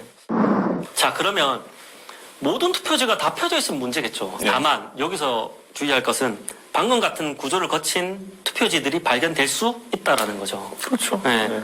아니 심지어 그게 만약에 관외 사전 투표지를 한 투표들이 많았으면은 네. 관외 사전 투표는 거의 다 그렇게 나왔을 거 아닙니까? 그게 우리가 봐야 되는 게 관내 사전이랑 관외 사전이랑 따로 개표합니다. 그러니까 우리가 집계된 걸 따로 볼 수 있는 거거든요. 아, 실제로 따로 이렇게 합니까? 예, 그래서 아예 결과치가 나오는 게 따로 나올 수밖에 없는 게 왜냐면 따로 개표기에 넣기 때문이에요. 아, 관내랑 간내랑요? 네, 관내랑 아. 관내랑. 그러니까 관내만 묶인 거는 표진 게 맞는 거예요. 그게 스탠다드예요. 그렇군요. 아. 그러니까 관내는 그게 맞는 거예요. 아, 보세요. 저도 이 부정선거 관련해서 많이 있었지만 이걸 처음 한 거예요. 그러니까요. 그러니까 이게 사전 정보의 차이가 이렇게 있으니까 이거를 이해하기가 쉽지가 않아요. 선거 한번 뛰어본 분들은 다 압니다. 민경욱 의원 같은 사람들도 알고 있을 겁니다. 네. 그런데 본인이 이걸로 이제 상당히 이제 지지세나 먹고 사는 문제가 있으니까 여기서 빠지지 못하는 거지. 개수기에 따로 넣었기 때문에 그 관에는 어차피 펴진 게 많겠네요, 거의. 그 다 대부분. 펴졌어요, 맞죠? 다 펴져 있겠네요. 네. 그거를 쭉 개수기에 돌려서 자 묶어놓으면은 신권 다발이 되겠네요. 그러니까 그건 그래야 되는 거 오히려 접히면 안 되는 거지. 그거는. 접히면은 딴 표로 넣은 게죠. 그건 오히려. 그래서 이번에 아마 비례는 그런데 길어가지고 적었을 수 있겠네요. 봉투보다 비례는요? 봉투보다 길면. 혹시 저거 보신 적 있으세요? 그 나중에 결과지. 결과지를 그 이제 현장에서 그 후보 측에다가 보여주고 배부하는. 아, 못 봤습니다. 네, 본 적 있는 것 같습니다. 투표소별로 결과 나온 거. 그거 네. 보면 대충 개표의 구조가 어떻게 되는지 알 수 있거든요. 네. 나중에 저희가 하는 캡처 파일 보내드릴게요. 아, 알겠습니다. 투표관리관 인형이 확인 안 됐다, 중복 인형이다 이렇게 주장하는 것도 자세히 보니까 이제 투표관리관이 있다. 네. 그러니까 이게 막 일장기라든지 이런 네, 것들을 네. 자세히 보니까 예. 사실 개별 실수다 이렇게 판단이 됐던 거죠. 그러니까요. 이게 실제로 판례에 나옵니다. 판례에 나오는데 민경욱 측이 지정한 교수님이 예. 붙어 있는 게 정전기로 붙어 있다는 거예요. 자기가 확인해 보니. 그 떼는 장면 있잖아요. 그것도 이제 많이 쇼츠로 나오거든요. 그렇죠. 탁 떼는 게 여기 마치 안 떨어지는 것처럼 이렇게 탁 안 네. 떨어져요. 그러면 탁 떼는 그러니까 게 접착제가 아니라 정전기였다. 그렇게 이제 네. 또 있었다. 라고 민경욱 의원 측 감정인이 얘기했다. 그렇죠. 예. 보면 잉크젯이기 때문에 일부 이제 투표지에서 이렇게 색누락이 조금 발생을 했다는 거예요. 그렇죠. 네. 다 섞으면 검은색인데 뭐가 하나 없으면 파란색으로 나오기도 할 테고 뭐 이런 거겠죠. 그렇습니다. 그리고 이게 이제 배춘희 투표지인데요. 비례대표 투표지 인쇄가 중첩된 투표지의 경우 상단과 하단의 잉크가 같은 종류예요. 그러니까 뭐 어딘가 이제 조작된 투표지를 넣은 게 아니고요. 같은 잉크 성분이 들어간 여기 겹쳐서 나오는 그걸 설명해 주시죠. 그러니까 만약에 이게 나중에 추가 인쇄가 된 거면은 같은 프린터냐가 되게 중요한 거거든요. 근데 같은 프린터라는 거겠죠, 이거. 네, 예. 같은 종류의 잉크라고 하는 거 보니까 그리고 배춘희 표지를 만들어서 얻는 이득이 뭔지도 명확하지 않아요.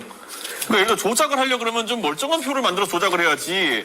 이거 조작됐어 하고 일부러 배춘님 투표지 만들 이유가 없잖아요. 맞습니다. 이거를 조작을 하려면 이런 오류 있는 투표지를 만들 필요가 없습니다. 그러니까요. 멀쩡한 거 만들어야지. 멀쩡한 거를 민주당 표가 투표되게 정확하게 넣으면 되거든요. 예. 아니 처음에 애초에 그 뭐 봉인이 어쩌고 했던 데가 전부 다 송파구였다니까요. 아, 송파구였어요? 그러니까 배현진과 김웅이 당선된 곳이었다니까요. 그러니까 이게 사실 누구의 이익을 위해서 했는지도 명확하지 않은 주장을 하고 있는 거예요 지금. 그러니까 요거 내용은 이제 연수골인데 대부분 비슷합니다. 126건의 주장들이 대부분 다 들어가 있는. 그래도 민경욱 의원은 당사자 적격성은 좀 있다 보는 게 본투표 이겼을걸요? 그런가요? 저. 본투표 이기고 사전 졌을 거예요. 아, 그런가요? 이런 사람이 전국에 몇 명 없어요, 그런데. 아. 대부분 본투표도 지고 사전도 진 사람이 많은데, 수도권에는. 네. 근데 이거는 하여튼간 좀 특이합니다. 그리고 이제 한국에서는 주식회사에서 이렇게 회신을 해줬어요. 회신을 이게 노즐에 따라서 이런 문제가 발생할 수 있다라고 하는 거거든요.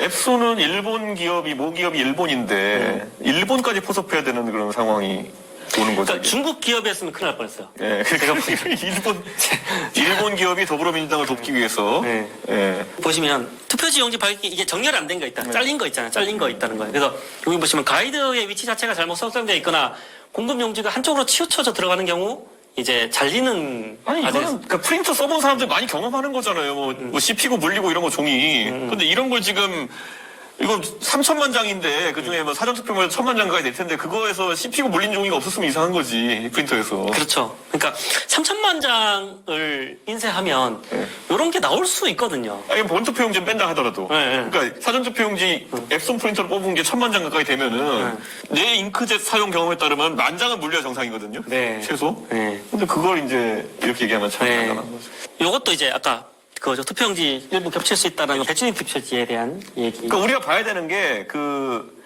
우리가 사전투표하러 가가지고 딱 그 신분증 주면은 2개가 연달아 나오잖아요. 그러니까 앞에 지역구 종이에 비례대표가 같이 씹혀서 인쇄된 거라는 거잖아요. 네, 맞습니다. 그러니까 우리가 한번 그럼 이거는 프린터에 가가지고 종이 나오는 곳을 한번 막고 있어 보라는 거죠. 잉크젯 프린터에서. 그러면 뒤에 게 따라 들어오는 거죠. 근데 우리가 막지 않더라도 뭐 걸려가지고 막히면은 계속 인쇄되는 거겠죠. 그렇죠. 2021년 6월 28일 검증결과 및 위 검증결과의 변론 전체 취지 종합하면 당일 투표나 관내 사전투표의 경우 선거인이 투표지를 접지 않은 채로 투표함에 투입하는 것이 가능해 보이고 관내 사전투표의 경우에도 이 사건 선거 지역구 사전투표 용지에 인쇄되어 있는 후보자 4명에 불과하여 접지 않고도 해송용 봉투에 투입할 수 있는 것으로 보인다. 더군다나 위 검증기일에 확인한 투표지는 개표 완료 후 유무효별, 후보자별로 각 분류되고 100매 단위로 묶여 상당 기간 증거 보존이 되어 있었으므로 외관상으로 투표지에 접힌 흔적이 잘 보이지 않을 수 있다. 우리가 아까 했던 말인데 결국에는 관외는 후보자가 4명이니까 투표용 짧으니까 안 접어도 그냥 봉투에 넣어서 그냥 가면 되는 거고 뭐 지역구는 그렇다는 거죠. 비례는 뭐 접었을 수도 있고. 근데 지금 문제 제기하는 건 다 지역구 표들이 많잖아요. 네, 맞습니다. 그리고 요것도 이제 일부 훼손되거나 끈적이는 것 등 이물질이 묻어 있는 투표지, 테이프가 붙어 있는 투표지, 투표지 일부가 잘려 있는 투표지 등은 모두 관외 사전 투표지에서 발견되었다라는 겁니다. 그렇죠. 관외와 관내의 차이는 다시 한번 설명드리면 관외는 봉투에 넣고 관내는 안 넣고 그냥 일반 투표처럼 하는 거기 때문에 봉투에 넣는 거에서 테이프가 붙어 있는 경우 뭐 이물질 뭐 이런 게 접착제 같은 게 발견됐다라는 건 봉투 때문이라고 봐야 되는 게 맞죠. 그렇죠. 예. 이를 등기우편으로 관할 구시 군위원회에 배송하고 그 개표 과정에서 회송용 봉투를 개봉하여 투표하게 된다. 저는 접착제 논리도 제가 봤을 때 뭐냐면은 접착제가 있으니까 이상하다라는 얘기를 할 수는 있어요. 근데 그러면 똑같아. 접착제를 붙임으로써 얻는 실익이 뭐냐? 내가 부정선거를 하는 거는 내가 민주당 후보를 당선시키기 위해서인데 접착제가 있는 걸 넣어야지만 당선되는 거냐? 난 진짜 그러니까 실익이 없는 짓을 이제 검증하고 있는 거거든요. 우리가. 그러니까 이 약간 그런 거 비슷한 거잖아요. 약간 보면은 뭐 도둑이 남의 집에 갔다가 흔적을 남기기 위해서 무슨 똥 싸고 나오는 거 이런 걸 하겠다는 거냐 지금. 부정선거를 해도 내가 나중에 부정선거 했다는 거 남기기 위해 가지고 접착제를 발라놨다 이런 거냐. 그러니까 그거부터가 해결이 안 되는 주장이라는 거죠. 우리가 대부분의 범죄라든지 아니면은 대부분의 이상한 걸 검증할 때는 왜 했느냐를 가장 계엄을 왜 했냐를 봐야 되는 거잖아요. 네. 근데 이거는 해서 득이 되는 게 없는 거예요. 윤석열 대통령은 그게 뭐 계엄을 해서 부정선거를 밝히려 했다라는 자기 나름의 뭐 목적이라도 있지만 이건 목적이 없잖아요. 그래서 보시면 이 과정에서 해송용 봉투에 봉화물을 위해 도포되어 있던 접착제, 요게 이제 붙여지는 때는 그거죠. 접착제가 투표지에 묻을 가능성이 있고, 물론 왜 그러면 가능성 있다라고만 표현하냐?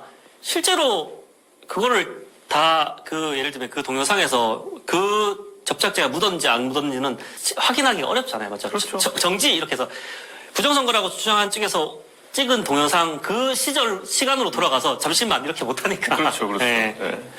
가능성이 있고, 그리고 이게 대량으로 진짜 문제될 만큼 발견이 됐다면 그 투표 개표 당시에 문제 제기를 당연히 하죠. 했었을 것 같습니다. 네. 롤 용지 라벨 또는 개표 당시 사용된 용품 등으로부터 투표지에 이물질이 묻을 수 있고 투표지를 개봉하는 과정에서 투표지가 훼손되거나 찢어질 수 있다는 거죠. 그렇죠. 자, 여기서 계속적으로 생각하셔야 되는 게 34만 명의 투개표 사무원이 그것만 하는 사람들이 아닙니다.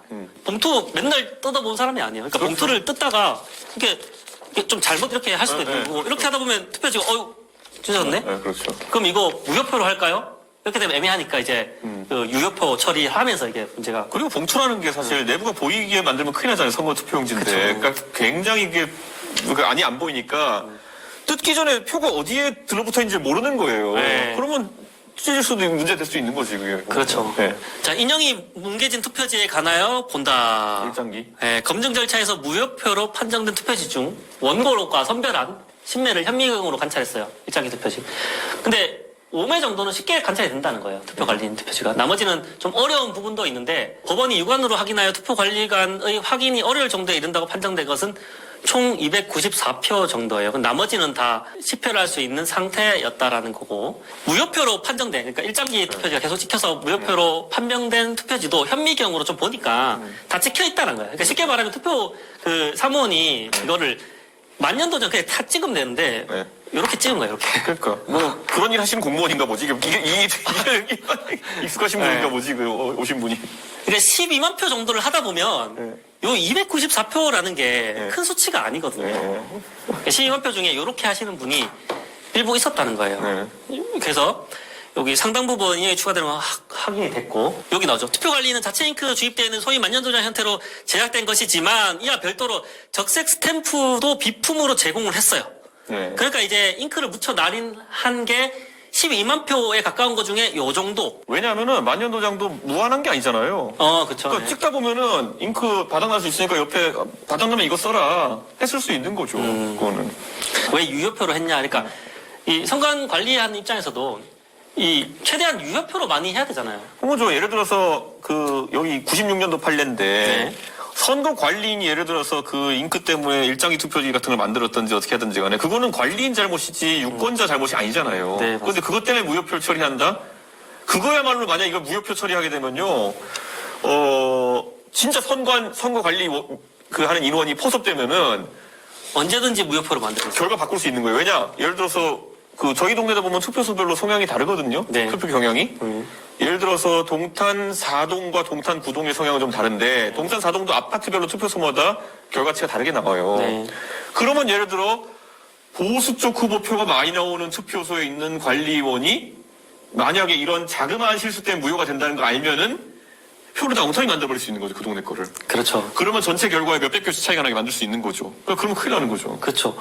여기 보면 무효표로 투표 관리인의 인용이 뭉개진 투표지가 요 정도 돼요. 여기 보시면 합해서 이 정도 되는데. 그러니까 결국 여기서 인형이 뭉개진 투표지가 조작이 뭐 해서 뭐가 득이 되는지 모르겠다 했었을 때 원고 후보 민경우 후보겠죠. 137표. 네. 그다음에 111이 이제 정일영 후보겠죠. 네. 그렇게 했을 때 111대 137 정도로 조작한다는 건 사실 그렇게 의미가 있는 조작도 아니거든요. 제가 봤을 네. 때는. 네. 그러니까 예를 들어 조작을 하려고 그러면은 이게 몰표로 어디가 몰려가고 이렇게 해야 되는 건데 아마 송도에서 보수적 성향이 좀 많이 나오는 아파트였던 것 같아요. 그 이동 육투포소가 어딘지 모르겠지만은 거기 111대 137이면 조작을 한 건지도 저는 약간 조작을 했다고 보기에도 수치가 격차가 많이 나지 않는다. 그러니까요.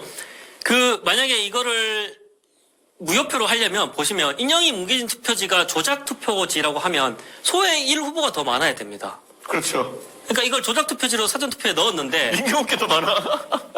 그 민경우 형께 더 많습니다. 그러니까 조작의 주체가 그러면 이제 이것만 보고 심증을 갖자면 조작을 한 주체가 있다면은 민경우 후보의 당선을 바라고 있던 조작일 수밖에 없는 거죠. 그렇겠네요. 네, 그러니까 실제 조작을 했다면은. 그러니까 민경우 후보가 이걸 인지했는지와는 별개로 민경우를 돕고 싶었던 사람의 조작행위라고 판단할 수밖에 없는 거죠. 그렇죠, 그렇죠. 네. 그러니까 이게 이래서 주장이 근데 아까 제가 송파구에서 조작을 의심한 사람들이 정작 당선된 후보가 김웅 배현진인 것처럼. 네. 그러니까 이게 웃긴 거예요. 네. 그러니까 이게 인형이 뭉개진 투표지가 어떻게 되면 이렇게 돼야 돼요. 만약에 그렇게 됐다. 이게 정상 투표지가 아니다. 이게 넣은 투표지 같다. 네. 그러면 어떻게 되냐면 소의 1 후보가 한 2만 표여야 돼요.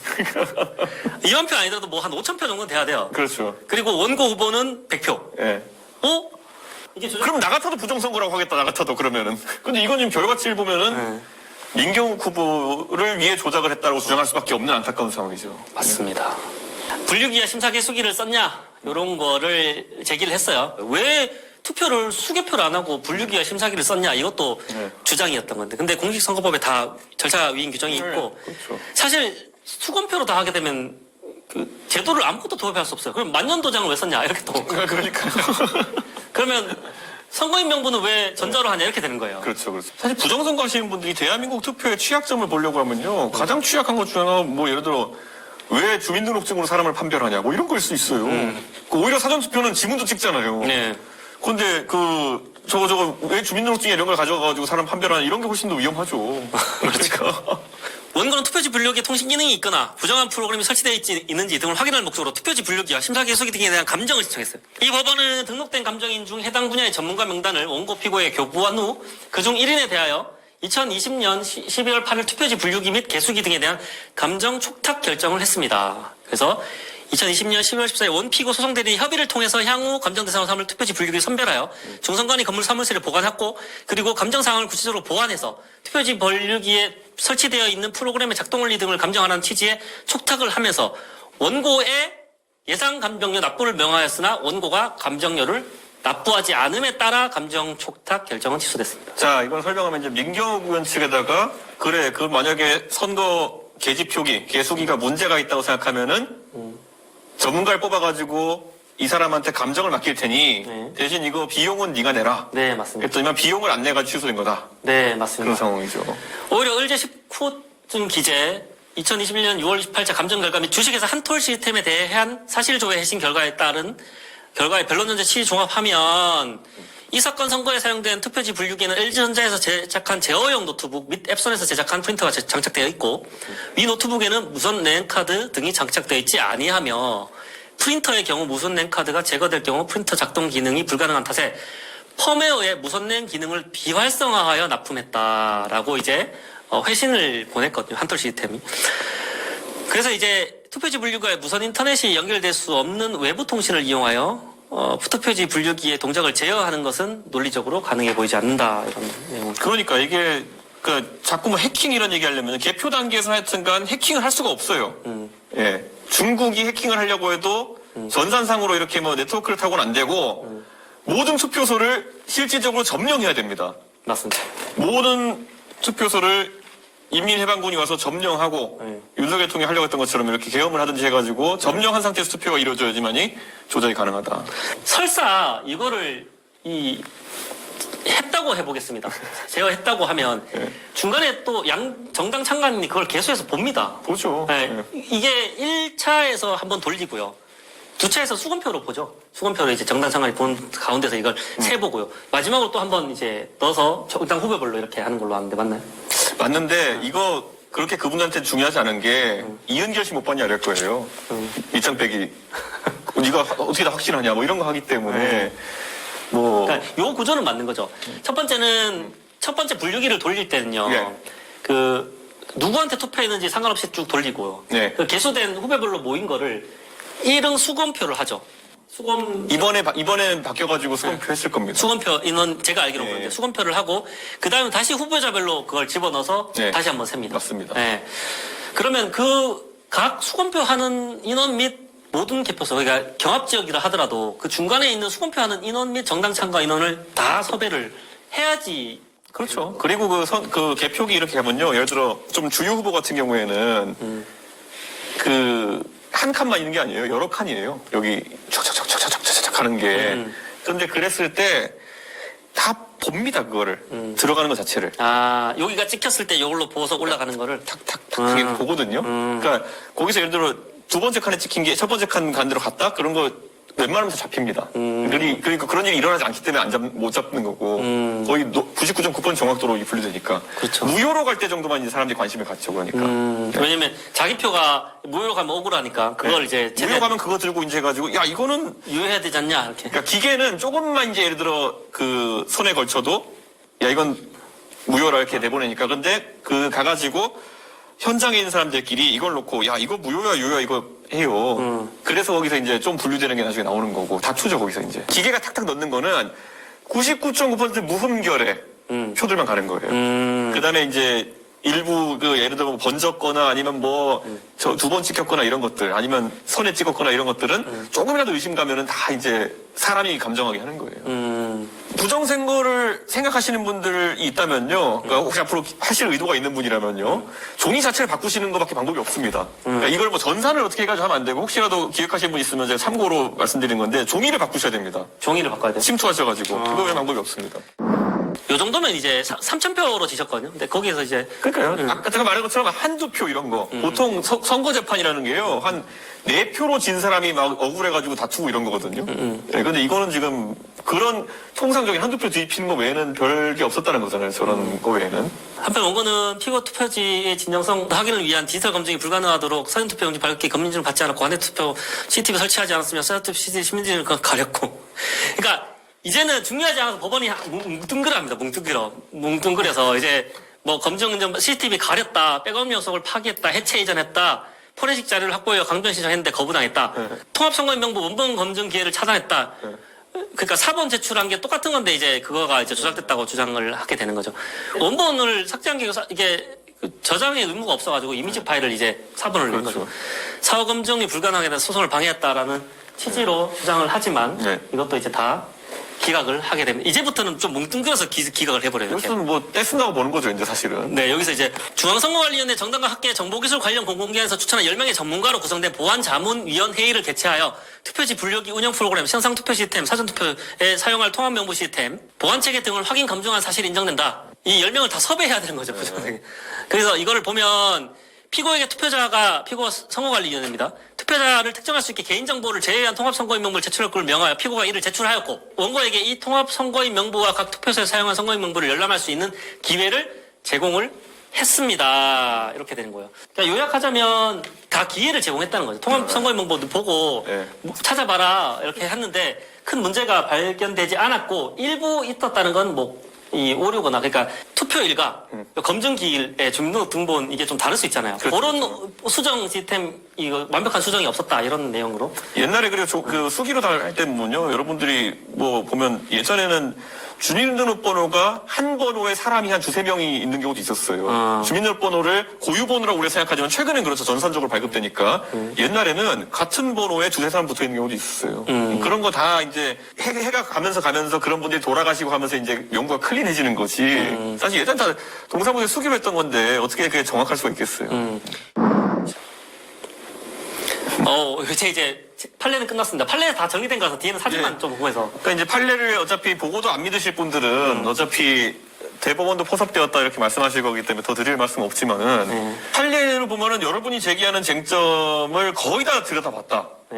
맞습니다. 심지어 민경욱 의원 측 감정이나 이런 사람까지 투입돼가지고 다 봤다. 이 판례가 조금 법률 언어로서 해서 조금 어려울 수 있어요. 내용들이 좀 어려울 수 있는데 한 2번 정도만 읽어보시면 쉽게 모든 쟁점들이 다 다뤄졌다라는 사실들을 아실 수가 있습니다. 좀 한번 참고 2020 수30 판결입니다. 대법원 2022년 7월 28일 선고입니다. 꼭 보시기 바랍니다.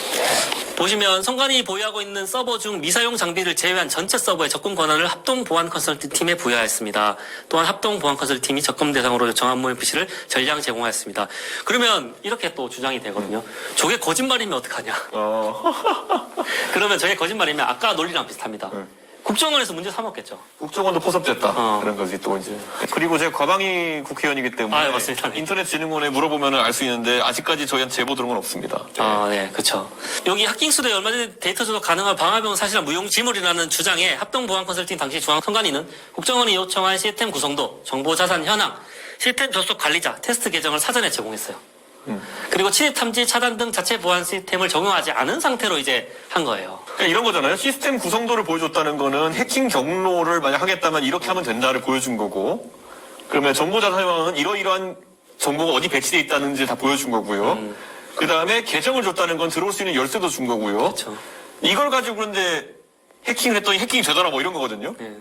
우리 집 주소랑 우리 집 열쇠랑 우리 집에 뭐 금덩어리 있다는 걸 다 알려준 다음에 털어버릴 때 털렸다. 이거 주장하면 누가 이걸 받아들이겠어요? 그렇죠. 그리고 취약점이 있다는 거는 다 열고 들어가 봤는데 따고 들어가 봤는데 이 비밀번호가 좀 너무 쉽게 지문이 좀 많이 눌러서 좀 해져 있더라. 이게 취약점이라고 주장하는 것과 비슷합니다. 저희 집의 컴퓨터도 3단계로 제가 보안이 됐다고 했는데 이준석이 지문을 탈취하고 그냥 두들겨 비밀번호를 토설하게 만들고 그걸 가지고 가가지고 컴퓨터 열어봤더니 열리더라. 보안에 취약한 게 아니라 그건 이준석이 고문에 취약한 거죠. 그런데 그거를 보안 결함이라고 하면 안 되는 건데. 요게 이제 비밀번호 이것도 매번 나오는 얘기예요. 1, 2, 3, 4, 5 이런 거예요. 한 개 프로그램에서 비밀번호 운영 관련 미비점이 발견됐어요. 그래서 보안 컨설팅 결과를 수정해서 즉시 변경을 했다는 거거든요. 직원이 한 명 이렇게 해놓은 것 같아요. 그래서 이게 무조건적인 부정선거로 이어질 수 없는 건데 요게 이제 문제점으로 발견된 건 맞아요. 그러면 거꾸로 저 비밀번호를 알면은 선관위를 왜 턴지 모르겠지만 털 수 있느냐? 그거 아니라는 거거든요. 그러니까 예를 들어 어떤 은행의 금고의 비밀번호와 은행에 있는 화장실에 닿는 도어락에 있는 비밀번호는 다른 거잖아요. 그렇죠. 그럼 도어락 번호는 4자리겠죠. 네. 그 4자리가 너무 간단하다 이래버리면은 은행이 보안이 털린 거냐, 이 돈 여기에 돈 맡기면 안 된다 이래야 되는 거냐. 그렇죠. 그건 다른 거거든요. 그러니까요. 보안 관제 시스템을 꺼달라. 그리고 보안 관제 시스템을 뚫었다라는 이 전제하에 어떤 취약점이 있는지를 본 거죠. 그래서 선관위 시스템 기본적으로 이제 이 인터뷰 발췌를 했는데요. 보안자문위원장이. 계속 24시간 365일 보안 관제를 하기 때문에 제가 알기로 대한민국의 선관위가 털린 사례는 유일하게 한 번 있는 걸로 알고 있습니다. 어떤 미친 사람이 계엄을 해가지고. 예, 그거 외에는 보안 취약점이 없다. 제가 지금까지는 그렇게 보고 있습니다. 네. 자, 여기 보시면 이게 실제 투표하는 곳 영상인데요. 개표하는 거죠. 예. 이게 저는 저런 것도 봐야 되는 게 앞에 보면은 방금 전에 개표하는 사진에서 쟤는 세로로 접혔잖아요, 지금. 네, 여기 있습니다. 저런 거야말로 이제 선거 사무원이 자기가 이제 개표하면서 그쵸. 그렇게 했던 거겠죠. 그럼 사실 저런 걸 의심해요. 오히려 의심해야 되는 거죠. 하면. 근데 저것도 제가 봤을 때는 재개봤자 선거 사무원이 그냥 편의를 위해 가지고 편을 한 걸 테고. 왼쪽에 보면 수개표를 했는데 시간이 이상하다 뭐 이런 주장이 있었는데 이게 보면 개표 시간이 이게 조금 늘어났죠. 그러니까 이제 투표자 수가 저만큼 네. 늘어났기 때문에 요 정도 변동분이 일어났던 거고요. 요것도 마찬가지입니다. 왜 시간이 늘어났냐 개표 시간이 실제로 투표자 수가 많았기 때문입니다. 요거 아까 일자기 투표지 아까 했죠? 아까 했던 거. 선관위가 팩트체크 합시고 다 했거든요. 그런데 이제 이거를 절대 우리가 유튜브에서 예를 들어서 사실을 검증하기 위하면은 음모론 제기하는 분들이 우선 이걸 띄워놓고 이걸 반박해야 되거든요. 안 띄워주지 이거는 선관위에서 만든 반박 자료는요. 그러니까 유튜버들이 이거를 밥 벌어먹는 분들은 이거를 절대 안 보여줘요. 선관위에서 이렇게 해명한다는 거를. 예. 요것도 이제 그거죠. 배치님 투표지, 하살표 투표지 이런 겁니다. 하살표 투표인데 요건 아까 이 잉크젯 프린터의 특성이고요. 저것도 있는데요. 저 사전투표에 롤 용지라서 네. 말리는 마지막 그 쪽에 이 화살표가 있습니다. 그게 이제 들어가서 저렇게 된 거죠. 그러니까 만약에 이런 거 배추님 투표지 만들어보고 싶은 분 있으시면요. 집에다가 잉크젯으로 사진 앨범에서 쭉 당겨보세요. 나오는 종이를. 그럼 저렇게 막 이렇게 번져서 나옵니다. 이게. 네. 항상 이런 주장을 항상 아까 저희가 얘기했던 것처럼 조작을 하려면 왜 도장을 누락해서 조작하느냐. 제 말도 그렇습니다. 왜냐하면 이 투표 관리관 도장이라는 것이 어떻게 생겼는지 사전에 충분히 알 수 있거든요.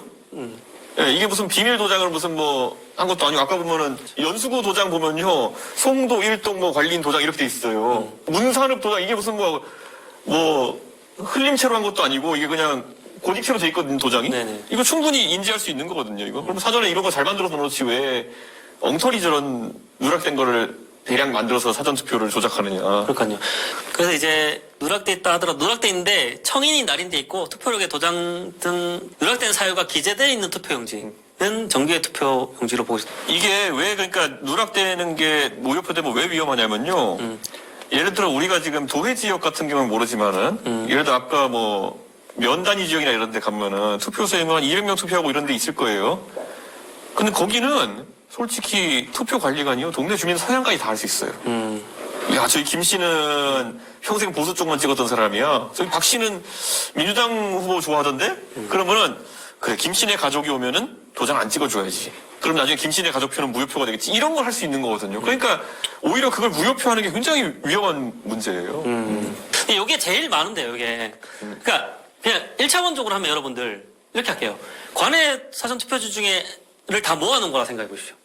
그렇게 하면 쉽게 넘어갈 수 있는. 이게 본투표가 아니고 사전투표 관리관이라고 이렇게 찍혀 있잖아요. 네. 여기 QR코드가 있으니까 이거는 사전투표 용지인데 사전투표자의 관외는 오히려 접히는 확률이 굉장히 적은 겁니다. 봉투에 그냥 넣어야 되기 때문에. 이건 지역 투표니까 짧잖아요. 봉투보다 훨씬 작은 그런 표예요. 그러니까 얘는 안 접고 넣는 경우가 훨씬 많죠. 네.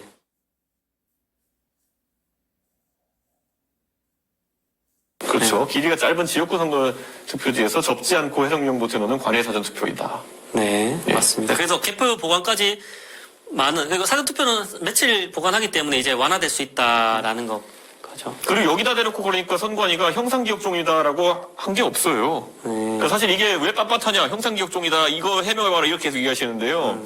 그건 나중에 다른 데에서 영상 설명할 때 형상기억종이가 아니라 접지성이 좋은 종이를 이제 무림재지랑 한솔재지에 이제 납품을 받아서 그 입찰 받아가지고 하는 거다라는 걸 설명하면서 나오는 거죠. 그거는. 그리고 거기서 원상 회복 기능 그게 접지성이잖아. 그게 접지성. 특수 재질. 잘 접히고 잘 펴지는. 예. 네, 그런데 이제 그걸 이제 형상 기억 종이라고 이제 네이밍을 시켜버리니까 그걸 가져와라 하는 거. 아니, 우리가 그렇게 주장한 적이 없는데 어떻게 가져오냐 이렇게 논리가 도개되는 거죠. 그러니까요. 여기 보시면 이것도 화질이 흐려서 저도 이거 몇 봤는데 이거는 길어가지고 계속이 안 들어갈 수도 있겠다. 아 그런가요? 네, 긴 거는 계속이 안 들어가거든요. 아 그런가요? 계속이 안 나올 수도 있겠고 저는 결국에는 이것도 제가 봤을 때는요, 예를 들어 진짜 빳빳한 투표용지들만 고무줄을 묶어놓으면 아무리 고무줄을 묶었다 하더라도요, 얘가 지금 오른쪽에 있는 얘가 보면 약간 사탕 모양으로 가운데 부풀어 있잖아요. 네. 저 중간중간 어딘가에 접힌 애들이 약간 용수철 역할을 하는 거예요. 네. 좀 그렇다 봐야 되고, 오히려 빳빳한 투표용지면은 아주 이렇게 그렇죠. 두께 차이가 많이 나면 안 되지. 풀어나지 않아야겠죠 저희가. 네, 그렇죠. 어딘가 중간에 접힌 애들이 조금씩 용수철 역할을 하고 있는 거예요. 그렇습니다. 그리고 아시겠지만은 비례투표용지는 길어서 더 안 접습니다. 네. 그러니까 줄줄 말아가지고 넣죠. 투표함에 넣을 때 이게 길잖아요. 그러면은 그냥 이렇게 두루룩 말아서 넣는 게 많고 그렇죠. 이거를 이 긴 거를 요렇게까지 안 접습니다. 더 네, 이렇게 안 접는 경향이 크겠죠. 그리고 주장하시는 게 비례투표용지에 대한 주장은 별로 없어요. 그러니까요. 내가 떨어졌다지 뭐 다 그렇게 뭐 다른 거에 대해서 또 의혹 제기하는 후보는 없으니까요. 네. 그리고 비례 투표를 그러니까 예를 들어 뭐 유권자가 할 수 있는 선택이지만은 난 지역구 투표만 하고 비례는 안 할래. 이런 사람의 수가 많지는 않거든요. 네. 그러면은 양쪽 수가 일치해야 돼요. 그러면 비례와 그 지역구 표를 동수로 조작해야 되거든요. 그것도 사실 쉬운 건 아닙니다, 거의. 예, 한다면은. 조회가 원상태로 회복하는 기능이 적용된 특수 재질 사용. 요게 이제 계속 형상 기억 종이라고 하는 거죠. 투표지 분류 시 인주 번지가 종이 걸림으로 인한 재확인 대상 투표지 발생을 최소화하기 위해서 제지업체에서 좋은 이렇게 접지성이 강한 걸 제출했는데 납품했는데 요걸 이제 형상 기억 종이를 하는 거예요. 이거는 선관위에서 이제 영상 제작으로 이제 해명하는 영상 제작하면서 그 사람들이 뭐 이렇게 원래 줄글로 길게 돼 있을 거 아니에요. 접지성이니 뭐 이런 거를 풀어가지고 영상 만들 때 쓰는 용어지. 원래 입찰하는 데 보면은 다 그렇게 접지성 얘기 나오잖아요. 원래. 네. 예. 그러니까 이거는 맞습니다. 결국에는 저 말꼬리 잡고 있는 거죠 지금. 보시면 여기 좀 나이가 좀 드신 분이에요. 노인분이신데 저렇게 넣습니다. 저렇게. 다 접지 않고 둥글게 말아서 넣습니다. 그런 것들이 이제 개표 과정에서 모아지고 마치 신권처럼 보이게 되는 거죠. 이거를 동영상을 좀 봤으면 좋겠는데 시간이 없으니까 이렇게 저희가 화면을 넣겠습니다. 예. 여기 스르륵 돌아가요. 계속. 그러니까 여기 가면서 다 펴지는 거거든요. 이쪽은 펴졌다 저쪽 펴졌다 하는 거죠 이제. 그렇죠. 한 번 펴지고 수검표 할 때 그리고 또 분류기 할 때 또 펴집니다. 두 번 펴집니다.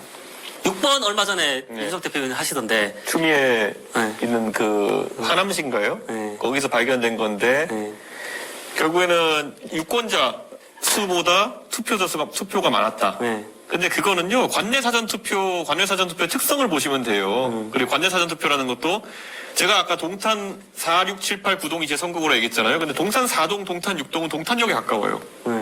7, 8, 9는 주거지 가깝고요. 그래서 4, 6동이 유동 인구가 훨씬 많아요. 7, 8, 9동보다. 그러니까 동탄 사람이라면은 9동에 살아도 웬만하면 4, 6동에서 밥 먹고 이렇게 친구들 만나고 이렇게 하기 때문에 거기서 투표를 많이 하는 거죠. 그러니까 이게 그런데 경우에 따라 가지고는 비율이 높으면은 동탄 4동과 동탄 6동 인구보다 더 많이 투표할 수 있는 거죠. 그러니까 그런 상황을 놓고 지금 이제 음모론을 하는 건데 추미애 후보 선거구에서도 그런 투표소 맛집 같은 곳이 있겠죠. 교통이 특별히 좋다든지 접근성이 좋다든지. 아니면 번화가 옆에 있어가지고 여기서 투표를 많이 하는 그런 곳에서는 그 동 유권자보다 많이 투표할 수 있는 거죠. 그렇죠. 관내 투표가 많이 그렇죠. 포함이 되기 때문에. 여기 보시면 새벽 시간에 했던 건 또 이거 아까 말씀했죠. 회성용 봉투가 은평구 선관위에서 예. 회성용 봉투를 통해서 19,000통이 그러니까 관내 투표도 이만큼 많은 거예요. 네, 그렇죠. 그러니까 빳빳한 거 있죠. 이만큼 2만 통이나 있어요. 한 은평구 선관위에서만 2만 통이 있어서 이거를 이제 새벽에 도착해서 봉투 투입을 했다는 거예요. 이때도 다 이제 이 정당 추천위원이 이제 요거를 다 입회합니다. 만약에 이걸 안 했으면 이분들이 다 문제 삼았겠죠. 그렇죠.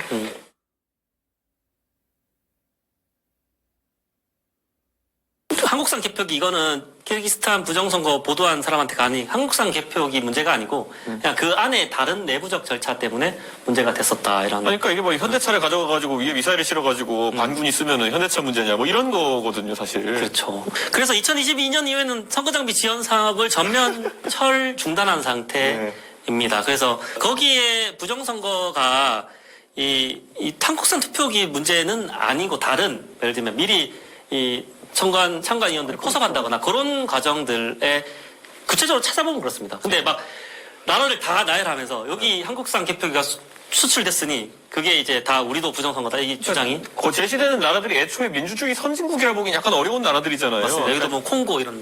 예, 그러니까 민주주의에 약간 아직 완성되지 않은 민주주의 있는 나라에서 있는 일이지 이거 시스템 개표기 하나로 어떻게 뭐 한다 이런 게 아니거든요. 네, 맞습니다.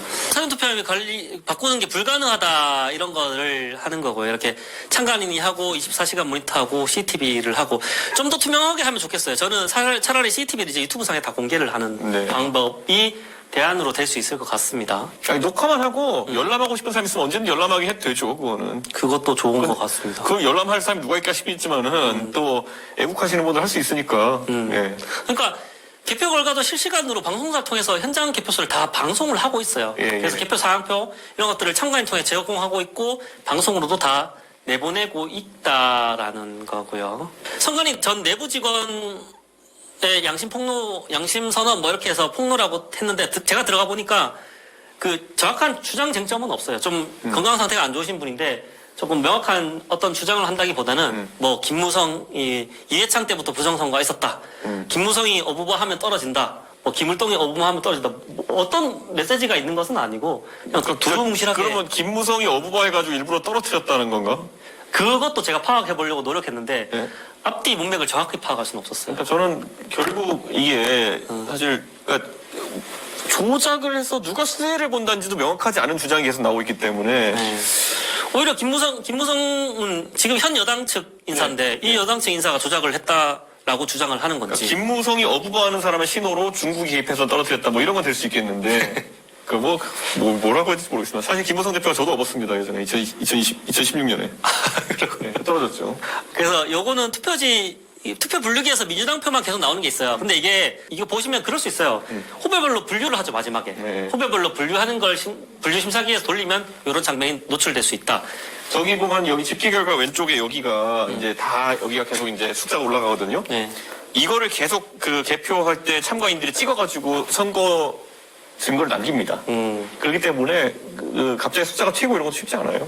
찍는 건 또 불법이라는 그 논의가 있긴 하던데 어쨌든 정당 참관위원이 이걸 다 보면서 네. 실제로 이게 문제가 되면 그 자리에서 문제 제기를 그렇죠. 했었겠죠. 그리고 가끔 투표소별로 성향이 조금 겹쳐서 예를 들면 저는 신림동에 있었는데 네. 거기는 조금 또 네. 그 진보적인 네, 그렇죠. 분들 성향이 많았었던 때도 있었던 것 같습니다. 그렇죠. 뭐 그런 것 때문에 이제 일시적으로 좀 현상이 나타날 수 있고 그리고 저게 어떤 느낌이냐면 그 마지막 분류기 통해서 한쪽 그 의원 한 거를 넣다 보면 이렇게 넣어서 맞습니다. 하면 그렇게 이런 장면이 노출될 네. 수 있습니다. 끝났어요. 마무리예요. 요거 마무리 끝났어요. 넘어가시고. 자, 감사합니다. 네. 아이고 수고하셨습니다. 이 변호사님.